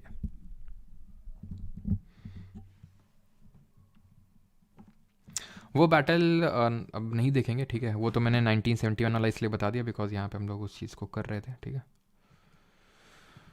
चलो भाई, तो अब वक्त आ गया है क्वेश्चंस को अटेम्प्ट करने का। करा जाए क्वेश्चंस को अटेम्प्ट। अब क्वेश्चंस करते हैं। क्वेश्चंस हम लोग के बहुत सारे पेंडिंग हैं, और वो क्वेश्चंस अब हम करेंगे एक एक करके। जल्दी जल्दी करिए। फिज़िक्स नहीं हुआ सर? अच्छा, फिज़िक्स नहीं हुआ विशाल तिवारी। अभी हम HC वर्मा और DC पांडे, और ये तुम अभी रुको, तो क्या क्या तुमको पढ़ाएंगे अभी फिज़िक्स में हम? गांधी जी को किसने मारा? अच्छा बहुत तेज हो रहे हो। तो गांधी जी को नाथूराम गोडसे ने मारा था, है ना? कब मारा था? 30 जनवरी को मारा था, दिल्ली में उनकी हत्या हुई थी। और गांधी जी का जो समाधि स्थल है उसको हम राजघाट के नाम से जानते हैं। जो गांधी जी का समाधि स्थल है उसको हम राजघाट के नाम से जानते हैं। और एक्चुअल में गोडसे ने ये बोला था कि जब मैं मर जाऊं तो मेरी अस्थियां जो हैं वो मतलब पानी में ना फेंकी जाए, फिर कुछ भी ना किया जाए। जब इंडिया और मतलब जब रीयूनियन हो जाए, जो पाकिस्तान अलग हुआ, जो कि एक्चुअल में बांग्लादेश भी है उसी में आता है, तो तब मेरी अस्थियों को इंडस रिवर में, सिंधु रिवर में जो है फेंका जाए। ये उसके फाइनल वर्ड्स हैं। तो ऑप्शन नंबर ए आंसर होगा 1869, 2 अक्टूबर 1869। पुतली बाई का मदर का नेम था, और जो करमचंद इनके फादर का नाम था। ठीक है, अगला क्वेश्चन है, जल्दी जल्दी क्वेश्चन करेंगे बिकॉज काफ़ी क्वेश्चन है। ठीक है, क्वांटम फिजिक्स करवाएंगे, तुम चिंता क्यों कर रहे हो? क्वांटम फिजिक्स, मॉडर्न फिजिक्स, इतना फिजिक्स करवाएंगे तुमको कि तुम सोचोगे कहाँ हम आ गए एसएससी में, फिर से 12th का फॉर्म भरते हैं और जेई का पेपर देते हैं। Which of the following Indian freedom fighter said that be the change you wish to see in the world? किसने बोला था? ये गांधी जी ने बोला था कि जो चेंज आप देखना चाहते हैं विश्व में, पहले वो खुद अपने अंदर लाइए। बात तो सही है। डू और डाई का स्लोगन किसने दिया था? करो या मरो का किसने दिया था? बाल गंगाधर तिलक। अभी देखा, मतलब इसमें टाइम नहीं लगना चाहिए कि हम ऑप्शन पढ़ूँ। ऑप्शन नंबर ए बाल गंगाधर तिलक, बी, हाँ हम डिस्कस कर चुके, हम कर सकते हैं बाल गंगाधर तिलक के रिगार्डिंग कि इनको लोकमान्य के नाम से जानते हैं। वैलेंटाइन चिरोल ने फादर ऑफ इंडियन अंडरस्टैंडिंग, भारतीय शांति का जनक बोला था। होम रूल लीग बनाई थी 1916 में इन्होंने, ठीक है, ये सारी चीज़। और मराठा और केसरी स्टार्ट किया था इन्होंने। तिलक स्वराज फंड स्टैब्लिश किया गया था इनके द्वारा नहीं, इनके नाम पे 1920 में अगस्त में, जब इनकी डेथ हो गई थी, तो नॉन कॉपरेशन मूवमेंट के लिए सेटअप किया गया था, ठीक है, क्लियर। और इन्होंने गणपति और जो है शिवाजी फेस्टिवल ऑर्गेनाइज करवाए थे 1890s के टाइम पे। सरदार पटेल जी के रिगार्डिंग हमने क्या पढ़ा? बरदौली से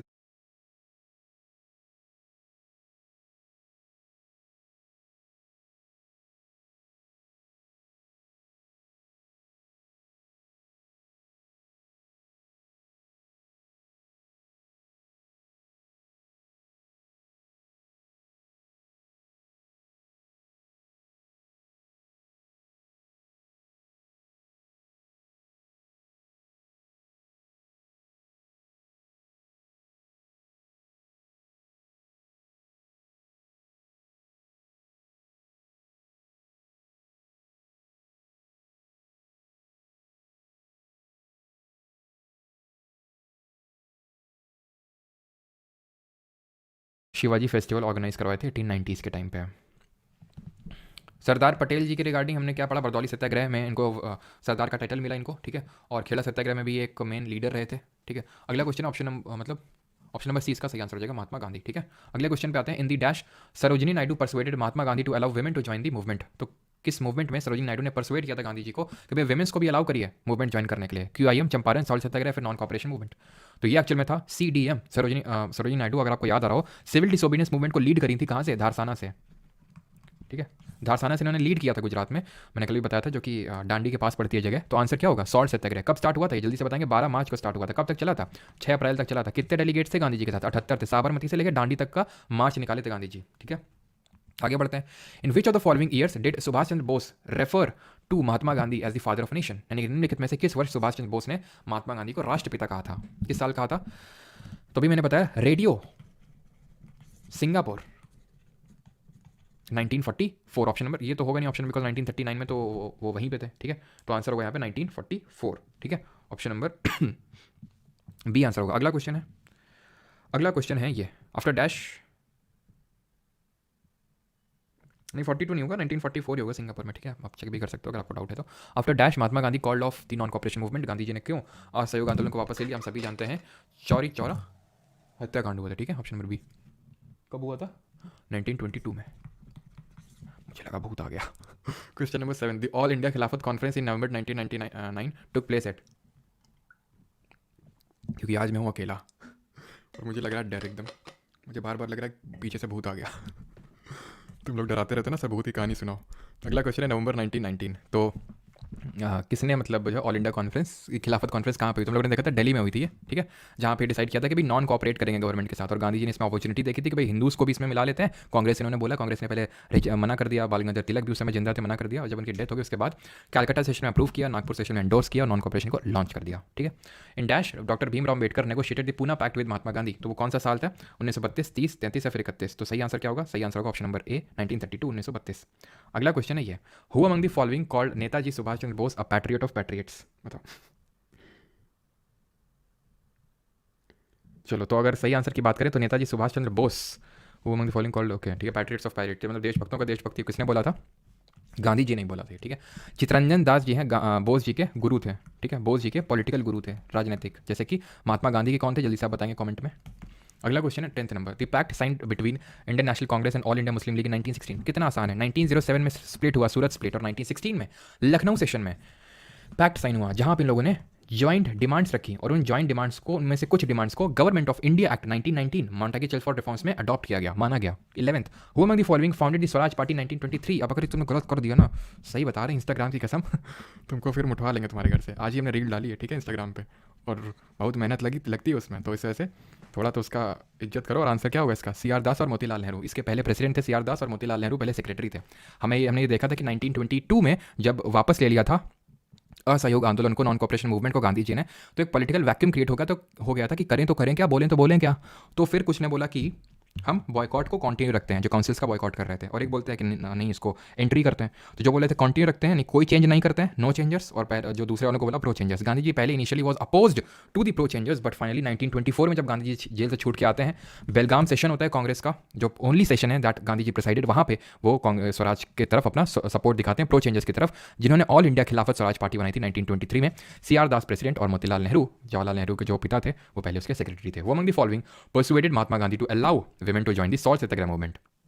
किसने मतलब एक तरह से परसुएड किया था गांधी जी को कि विमेंस को अलाउ किया जाए? तो सरोजिनी नायडू भी थी और आपकी कमला देवी चट्टोपाध्याय भी थी। तो ऑप्शन नंबर ए यहाँ पे सही आंसर होगा, Kamala Devi Chattopadhyay, option number A. Who among the following, और कुछ, Annie Besant first Indian president in women president of Congress, ठीक है, कैलकाटा सेशन 1917 का लीड किया था इन्होंने। अगला क्वेश्चन है, which of the following events occurred as an after effect of Jallianwala Bagh massacre, यानी जो जलियांवाला बाग हत्याकांड हुआ था उसका एक आफ्टर इफेक्ट क्या है इसमें से? और वो जो एक आप लोगों का क्वेरी आ रहा है ना, जो लोग बैच में, कि वो थोड़े से ब्लर नोट्स आ रहे हैं, तो बिल्कुल जेन्युइन है प्रॉब्लम। वो टेक्निकल आई थिंक कोई फॉल्ट है, अगर जैसे मेरे साइड से होता है सच कि जैसे नोट से प्रॉब्लम होता है तो मैं रीअपलोड करवा देता हूँ, बट आई थिंक वो टेक्निकल फॉल्ट है, तो जैसे सही हो जाता है। पहले वाले नोट्स में भी था आई थिंक, मराठास वगैरह में, वो सही हो चुका है आई थिंक, है ना। चलो चलो तो अगले क्वेश्चन पे आते हैं। तो who among the following, which of the following events occurred as an after effect of the Jallianwala Bagh massacre? निम्नलिखित में से कौन सी घटना जलियांवाला बाग नरसंहार के बाद के प्रभाव के रूप में घटी? तो hunger strike to settle disputes between the mill owners and the workers, ऐसा कुछ नहीं हुआ। हंटर कमीशन अपॉइंट किया गया था ब्रिटिश गवर्नमेंट के द्वारा, और उसने कंडेम किया था, बट कोई डिसिप्लिनरी एक्शन नहीं लिया गया था, बिकॉज पहले ही इंडेमनिटी एक्ट पास कर चुकी थी कौन? British government. और हमें पता है कि इसका आफ्टर इफेक्ट ये भी था कि जलियांवाला बाग हत्याकांड के बाद जो 13 अप्रैल को हुआ था, क्यों हुआ था, और उधम सिंह के रिगार्डिंग एक मैं रील भी बनाने वाला हूँ जल्दी, ठीक है, क्योंकि उन्होंने काफ़ी अच्छा काम किया था। उन्होंने क्या अच्छा काम किया था कि माइकल डायर की हत्या करी थी। वैसे इसके लिए रेस्पॉन्सिबल रेगिनाल्ड डायर था जलियांवाला बाग हत्याकांड के लिए। तो आफ्टर इफेक्ट में हमें दो इंपॉर्टेंट चीज़ें याद रखनी है। एक तो गांधी जी ने केसरे हिंद की उपाधि जो उनको साउथ अफ्रीका में मिली थी उसको लौटा दिया, और रविंद्रनाथ टैगोर ने अपने नाइटहुड की उपाधि वापस कर दी थी। तो ये इंपॉर्टेंट चीज़ हुई थी, ठीक है। अगले क्वेश्चन पे पढ़ते हैं। और अरेस्ट किसकी हुई थी? जिसके ऐसे लोग इकट्ठा हुए थे, और वो बैसाखी का भी दिन था 13 अप्रैल। मेन ये था कि सैफुद्दीन किचलू और डॉक्टर सत्यपाल की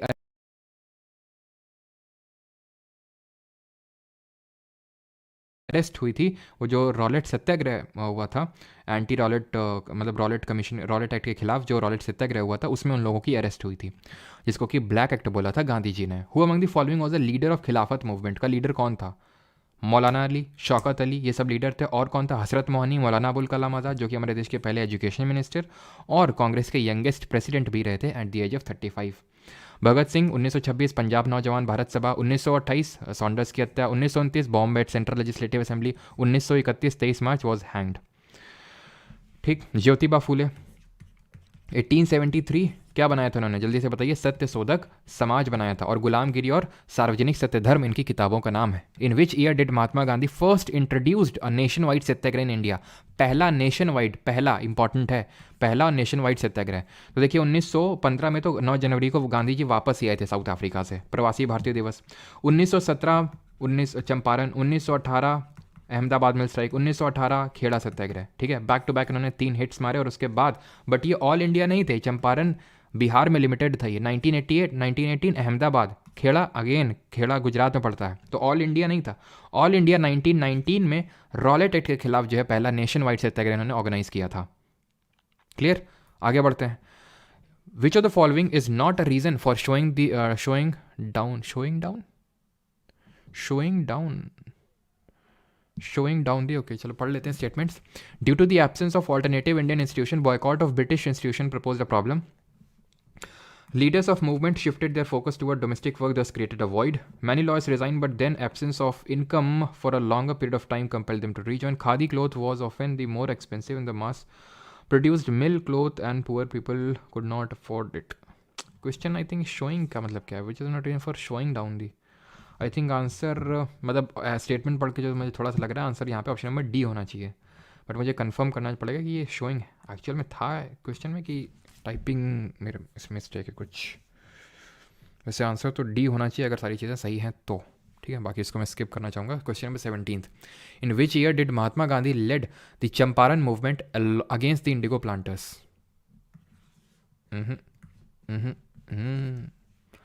In which year did Mahatma Gandhi arrived in India? अगला question 19th. In which year did Mahatma Gandhi led a successful mill workers? तो ये सब बताने की ज़रूरत नहीं, एकदम खटाखट आंसर आने चाहिए आपके.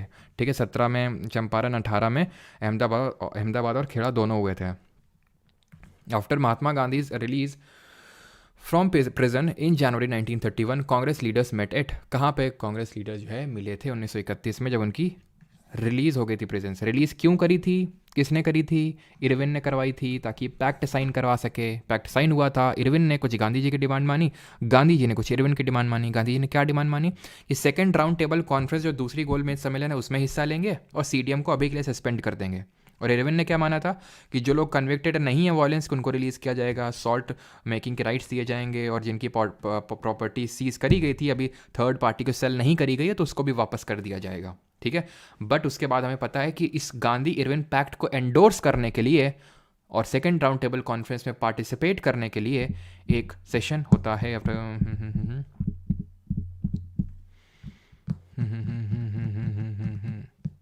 अच्छा ठीक है, मतलब तुरंत की बात कर रहा है तो आंसर कैलकाटा होगा. अगर यहाँ पे सेशन की बात करता कि कांग्रेस का कौन सा सेशन हुआ था तो आंसर होता है यहाँ पे कौन सा, यहाँ पे आंसर होता है कराची सेशन, बट क्योंकि कराची है नहीं ऑप्शन में. ठीक है, बट यहाँ पे सेशन नहीं पूछ रहा, कांग्रेस लीडर कहाँ पे मिले, तो आंसर ऑप्शन नंबर ए होगा, कैलकाटा में मिले. ठीक है, ऑप्शन नंबर ए. अगले क्वेश्चन पे आते हैं 21. In which of the following years was the civil disobedience campaign completely ceased? Completely full stop लग गया सीडीएम पे सविनय अवज्ञा आंदोलन. 1917 में तो लग ही नहीं सकता है सर. 1917 में हमें पता है चंपारण था, और चंपारण को हम फर्स्ट सीडीएम भी बोलते हैं, लेकिन फर्स्ट सीडीएम वो झलकी देखने को मिली थी सीडीएम की. एक्चुअल सीडीएम तो स्टार्ट हुआ था 1930 को 12 मार्च को सॉल्ट दांडी मार्च के साथ, सॉल्ट सत्याग्रह के साथ. ठीक है, तो ये भी ऑप्शन नहीं आंसर हो सकता. 1943 तो ये क्विट इंडिया मूवमेंट यहाँ तक तो चालू हो गया था, तो उसकी भी कोई वो नहीं है. ठीक है, ऑप्शन नंबर बी यहाँ पे सही आंसर होगा. 1934 तक पूरी तरह से ये सीज कर गया था, रुक गया था, खत्म हो गया था. Who among the following called freedom fighters hoisted the Indian flag at the Goalika tank मैदान in Mumbai during the Quit India movement? Who among the following called, अच्छा मतलब हाँ ठीक है, इनमें से किसने ग्वालिका टैंक मैदान में मुंबई में क्विट इंडिया मूवमेंट के टाइम पे इंडियन फ्लैग होस्ट किया था? तो आपको पता है कि पहले दिन ही सब लोगों की अरेस्ट हो गई थी. बच्ची मेनली कौन थी लीड कर रही थी? अरुणा असफ अली, जो प्रिसाइड करी थी कांग्रेस वर्किंग कमेटी की. ठीक है, तो ऑप्शन नंबर ए यहाँ पे सही आंसर होगा, अरुणा असफ अली. और हमने एक और नाम पढ़ा था जिन्होंने, उषा मेहता. ठीक है, उन्होंने क्या स्टार्ट किया था? अंडरग्राउंड रेडियो, है ना. एक सेकेंड. और कल आप लोगों की क्लास होगी करंट अफेयर की 9 बजे. ठीक है, कल करंट अफेयर की क्लास है 9 PM पे, आप लोगों को पता है ना, 9 बजे कल क्लास है. रोशन कुमार पूछ रहे हैं फिजिक्स की क्लास कब होगी. मैं बता तो रहा हूँ बेटा, तुम्हें फिजिक्स ऐसा पढ़ाऊंगा ना, अभी रुक जाओ तुम, बस खत्म तो होने दो इसको. ऐसा फिजिक्स पढ़ाऊंगा ना तुम्हें कि तुम HC वर्मा को चैलेंज करोगे सीधे जाके. In the context of Indian freedom movement which of the following years is correctly paid with the event that took place that year? मतलब कौन सा सही है इसमें से, ये आपसे पूछ रहा है. Happy anniversary. अच्छे सुबह नहीं होगा कल. ठीक है, भूत आ गया. अच्छा, तो कल सुबह नहीं होगा, कल रात को होगा 9 बजे. ठीक है, क्योंकि रात को मुझे डर लगता है, तो इसलिए तुम लोगों के साथ जो है मैं सेशन कर लूँगा, तो फिर डर नहीं लगेगा मेरे को, है ना. तो 1915 में, और हम लोग साथ में 12 बजे तक क्लास करेंगे कल, है ना. Gandhi ji return from South Africa, बिल्कुल सही है. 1944 में क्रिप्स मिशन नहीं आया था, 1942 में आया था. फर्स्ट राउंड टेबल कॉन्फ्रेंस 1930 में हुई थी लंदन में, दूसरी 1931 में और तीसरी 1932 में. और क्विट इंडिया रेजोल्यूशन 1945 में नहीं 1942 में अडॉप्ट किया गया था. Question number 24. कल रिवीजन नहीं होगा, कल करंट अफेयर की क्लास होगी रात को. In which of the following years Motilal Nehru along with 8 other Congress leaders drafted a constitution for India? कब ड्राफ्ट किया था कॉन्स्टिट्यूशन? तो हमें पता है साइमन कमीशन कब आया था, 1927 में नहीं, 1927 में तो बना था, 28 में आया था. साइमन गो बैक के नारे लगे थे, साइमन चला जा, आगे का शब्द मैं नहीं बोलूँगा, ठीक है। तो साइमन गो बैक के नारे लगे थे, और जब ये नारे लगे थे तो सभी ने यूनानिमसली इसका अपोज़ किया। और जब बर्किन हेड उस समय जो उस समय बर्किन हेड जो सेक्रेटरी हुआ करता था इंडिया का, उसने क्या बोला, उसने बोला कि देखो तुम इंडियंस कुछ नहीं कर सकते हो, तुम कॉन्स्टिट्यूशन खुद का नहीं बना सकते हो, इसीलिए तो साइमन कमीशन में अपॉइंट करना पड़ा। और तुम लोग विरोध क्यों कर रहे थे? बिकॉज इस 7 मेंबर्स थे, इसमें 7 सदस्य थे और सारे अंग्रेज थे, यानी ऑल वाइट कमीशन था। तो फिर इस चैलेंज को एक्सेप्ट करते हुए मोतीलाल नेहरू की चेयरमैनशिप में एक तरह से छोटी कमेटी का गठन हुआ, और इन लोगों ने नेहरू रिपोर्ट दी 1928 में। जिन्ना भी जल्दी से कूद के आया और उसने भी अपने 14 पॉइंट्स दे दिए, ठीक है। और एक चीज़ ध्यान रखना, जिन्ने को कायदे आज़म के नाम से जाना जाता है, कायदे आज़म, क्योंकि कायदे में रहता नहीं था ये, ठीक है। तो इसको सब बोलते थे कायदे में रहा करो जिन्ना, तो इसका वहीं से नाम पड़ गया Quaid-e Azam. Who among the following was the only martyr of the quit India phase of the freedom movement who was hanged? तो एकमात्र जिनको जो हैंग किया गया था, परमार जीएस। अच्छा, हैप्पी बर्थडे बताते हैं अभी, तुमको रुक जाओ। सिट स्ट्रेट, ये बात सही बताई। चलो, तो who among the following was the only martyr, तो ये थे हमारे असम से, जिनका नाम था 40 से हम लोग, तो आंध्र प्रदेश से हम बाद में देखेंगे, पॉलिटी में ही आएंगे। आंसर होगा कुशल कुंवर, कुशल कुंवर आंसर होगा इसका, ऑप्शन नंबर सी। ये नाम हम लोगों ने नहीं देखा था, ध्यान रख लीजिएगा, इंपॉर्टेंट है, ठीक है। Gandhi ji delivered the famous do और डाई स्पीच ऑन, तो गांधी जी ने डिलीवर कब करी थी इस स्पीच को? 14 जुलाई 1942 और 23 मार्च 1942, 24 सितंबर 1942 या फिर 8 अगस्त 1942, कौन सी वो डेट थी? तो डेट अगर बात करें तो यहाँ पे 1942 तो होगा ही, और ये आई थिंक सितंबर तो होगा नहीं, ठीक है, और मार्च भी नहीं होगा। आंसर इसका ऑप्शन नंबर डी होगा, 8 अगस्त, ठीक है। 8 अगस्त 1942 इसका आंसर होगा, जहाँ पे गोवाली का टैंक में इन्होंने ये चीज़ बोली थी, ठीक है। ऑप्शन नंबर डी इसका आंसर होगा, ठीक है। अगले क्वेश्चन पे आते हैं, और इस समय वॉइस रॉय कौन था? जल्दी से बताइए, क्विट इंडिया मूवमेंट के टाइम पे। ये बहुत आसान है, मैं बार बार वहाँ पे रिपीट भी किया था। Which newspaper was brought by Gandhi ji in South Africa? जल्दी से, टाइम नहीं लगना चाहिए। आंसर क्या होगा? इंडियन ओपिनियन, याद आ रहा है? Natal Indian Congress, Indian Opinion पत्रिका, और टॉलस्टॉय फार्म और फिनिक्स फार्म। और इसमें क्या पूछे थे? क्विट इंडिया मूवमेंट के टाइम पे कौन था? ये लेनलेथगो था, ठीक है, जो अगस्त ऑफर भी लेके आया था, ठीक है, इन 1918। और ये गांधी जी का ही है, यंग इंडिया हो गया, नवजीवन हो गया, ये गांधी जी का ही है, हरिजन हो गया, वीकली। इन 1918 गांधी जी ऑर्गेनाइज्ड खेड़ा सत्याग्रह, किस लिए ऑर्गेनाइज करवाए थे ये? Irrigation, quality seed, health care, revenue collection के लिए। Who among the following was one of the leaders who was instrumental in convincing Gandhi ji about the need to start a non-cooperation movement in support of the खिलाफत? किसने convince किया था गांधी जी को? शौकत अली, मौलाना अबुल कलाम आज़ाद, अब्दुल गफ़ार खान, मोहम्मद अली जिन्ना, हाँ कौन था? तो सही आंसर क्या होगा? तो यहाँ पे आंसर होगा शौकत अली, ऑप्शन नंबर ए, ठीक है। यहाँ पे ऑप्शन नंबर ए शौकत अली, जो अली ब्रदर्स में से एक थे, ठीक है। अगला question, C Rajagopalachari led the salt satyagraha from which state? कहाँ से लीड किया था? तो हम लोगों ने कल लीडर्स देखे थे, जैसे अभी मैंने आपको बताया था, पेशावर से खान अब्दुल गफ्फार खान लीड कर रहे थे, वैसे ही सी राजगोपालाचारी तमिलनाडु से लीड कर रहे थे। बंगाल में से कौन लीड कर रहा था? सॉरी, बंगाल बोल रहा हूँ, बिहार से कौन लीड कर रहा था? बिहार से लीड कर रहे थे अंबिका कांत सिन्हा। नाखस पॉन्ड को साइट चूज़ किया गया था।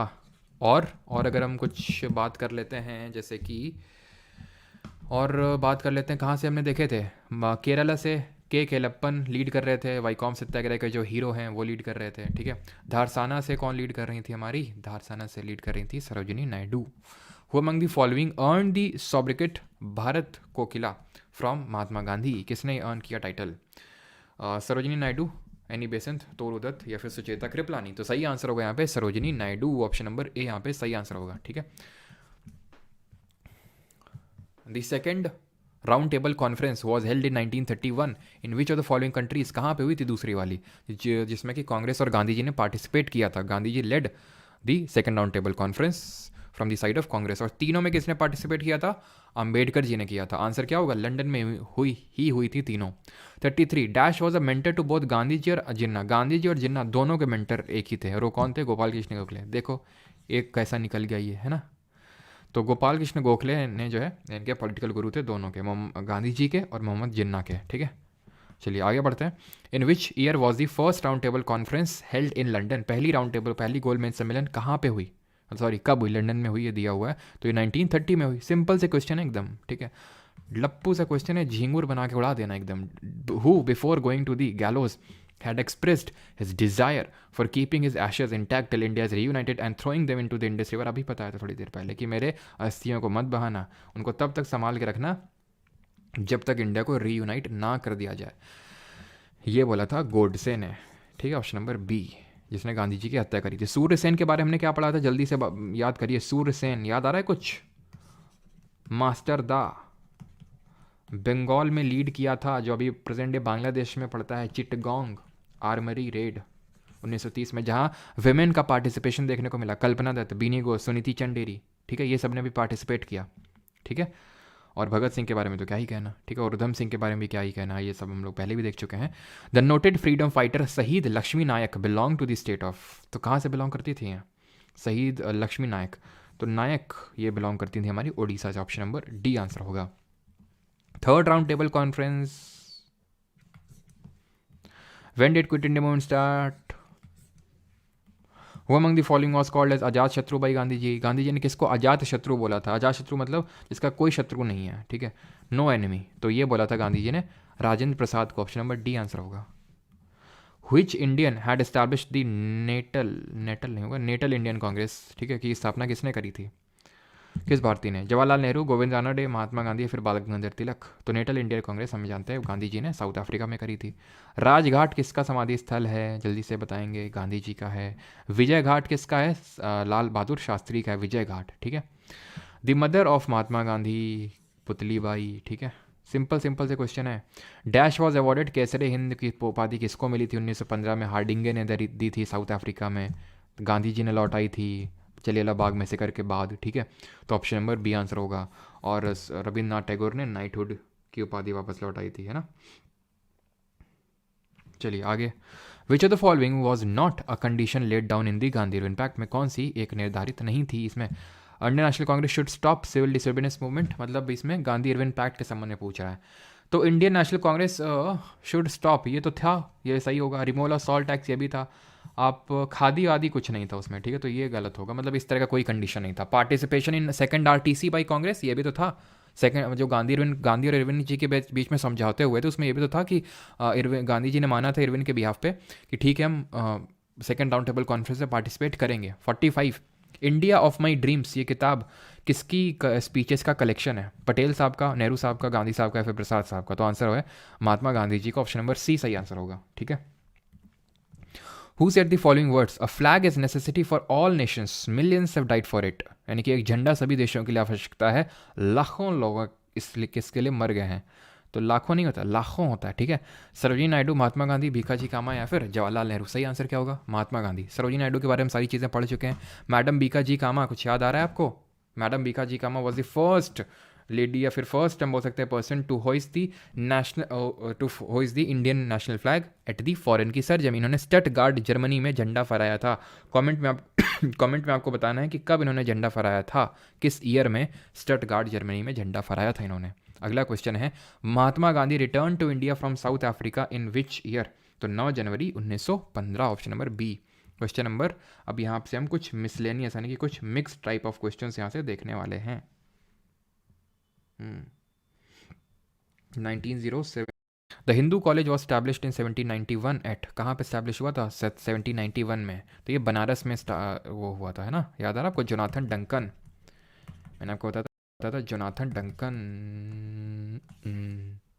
कैलकाटा में कब स्टैब्लिश हुआ था, जिसको कि राजा राम मोहन रॉय ने सेटअप किया था? जल्दी से आप कमेंट बताएंगे। मैं पूछ रहा हूँ Hindu college eight Calcutta. In which of the following years was first train run in India? पहली ट्रेन कब शुरू हुई थी? 1853 में हुई थी। किसके बीच में हुई थी? ये हुई थी बॉम्बे टू थाने। कौन था इस समय? गवर्नर जनरल था डलहौजी। डलहौजी के टाइम पे और क्या क्या हुआ? इसके टाइम पे पोस्टल सर्विस स्टार्ट हुई। इसके टाइम पे डॉक्ट्रिन ऑफ लैप्स आया था, ठीक है। 1817 बिल्कुल सही, कलकत्ता में हिंदू कॉलेज सेटअप हुआ था, ठीक है। तो इसके टाइम पे हड़प नीति आई थी, डॉक्ट्रिन ऑफ लैप्स, और उसमें सबसे पहले किसको कॉन्कर किया था? सतारा, संबलपुर, जैतपुर, इनको, ठीक है। तो सतारा सबसे पहले आया था, 1848 में लाया था डॉक्ट्रिन ऑफ लैप्स को, हड़प नीति को, ठीक है। तो ऑप्शन नंबर ए आंसर होगा 1853।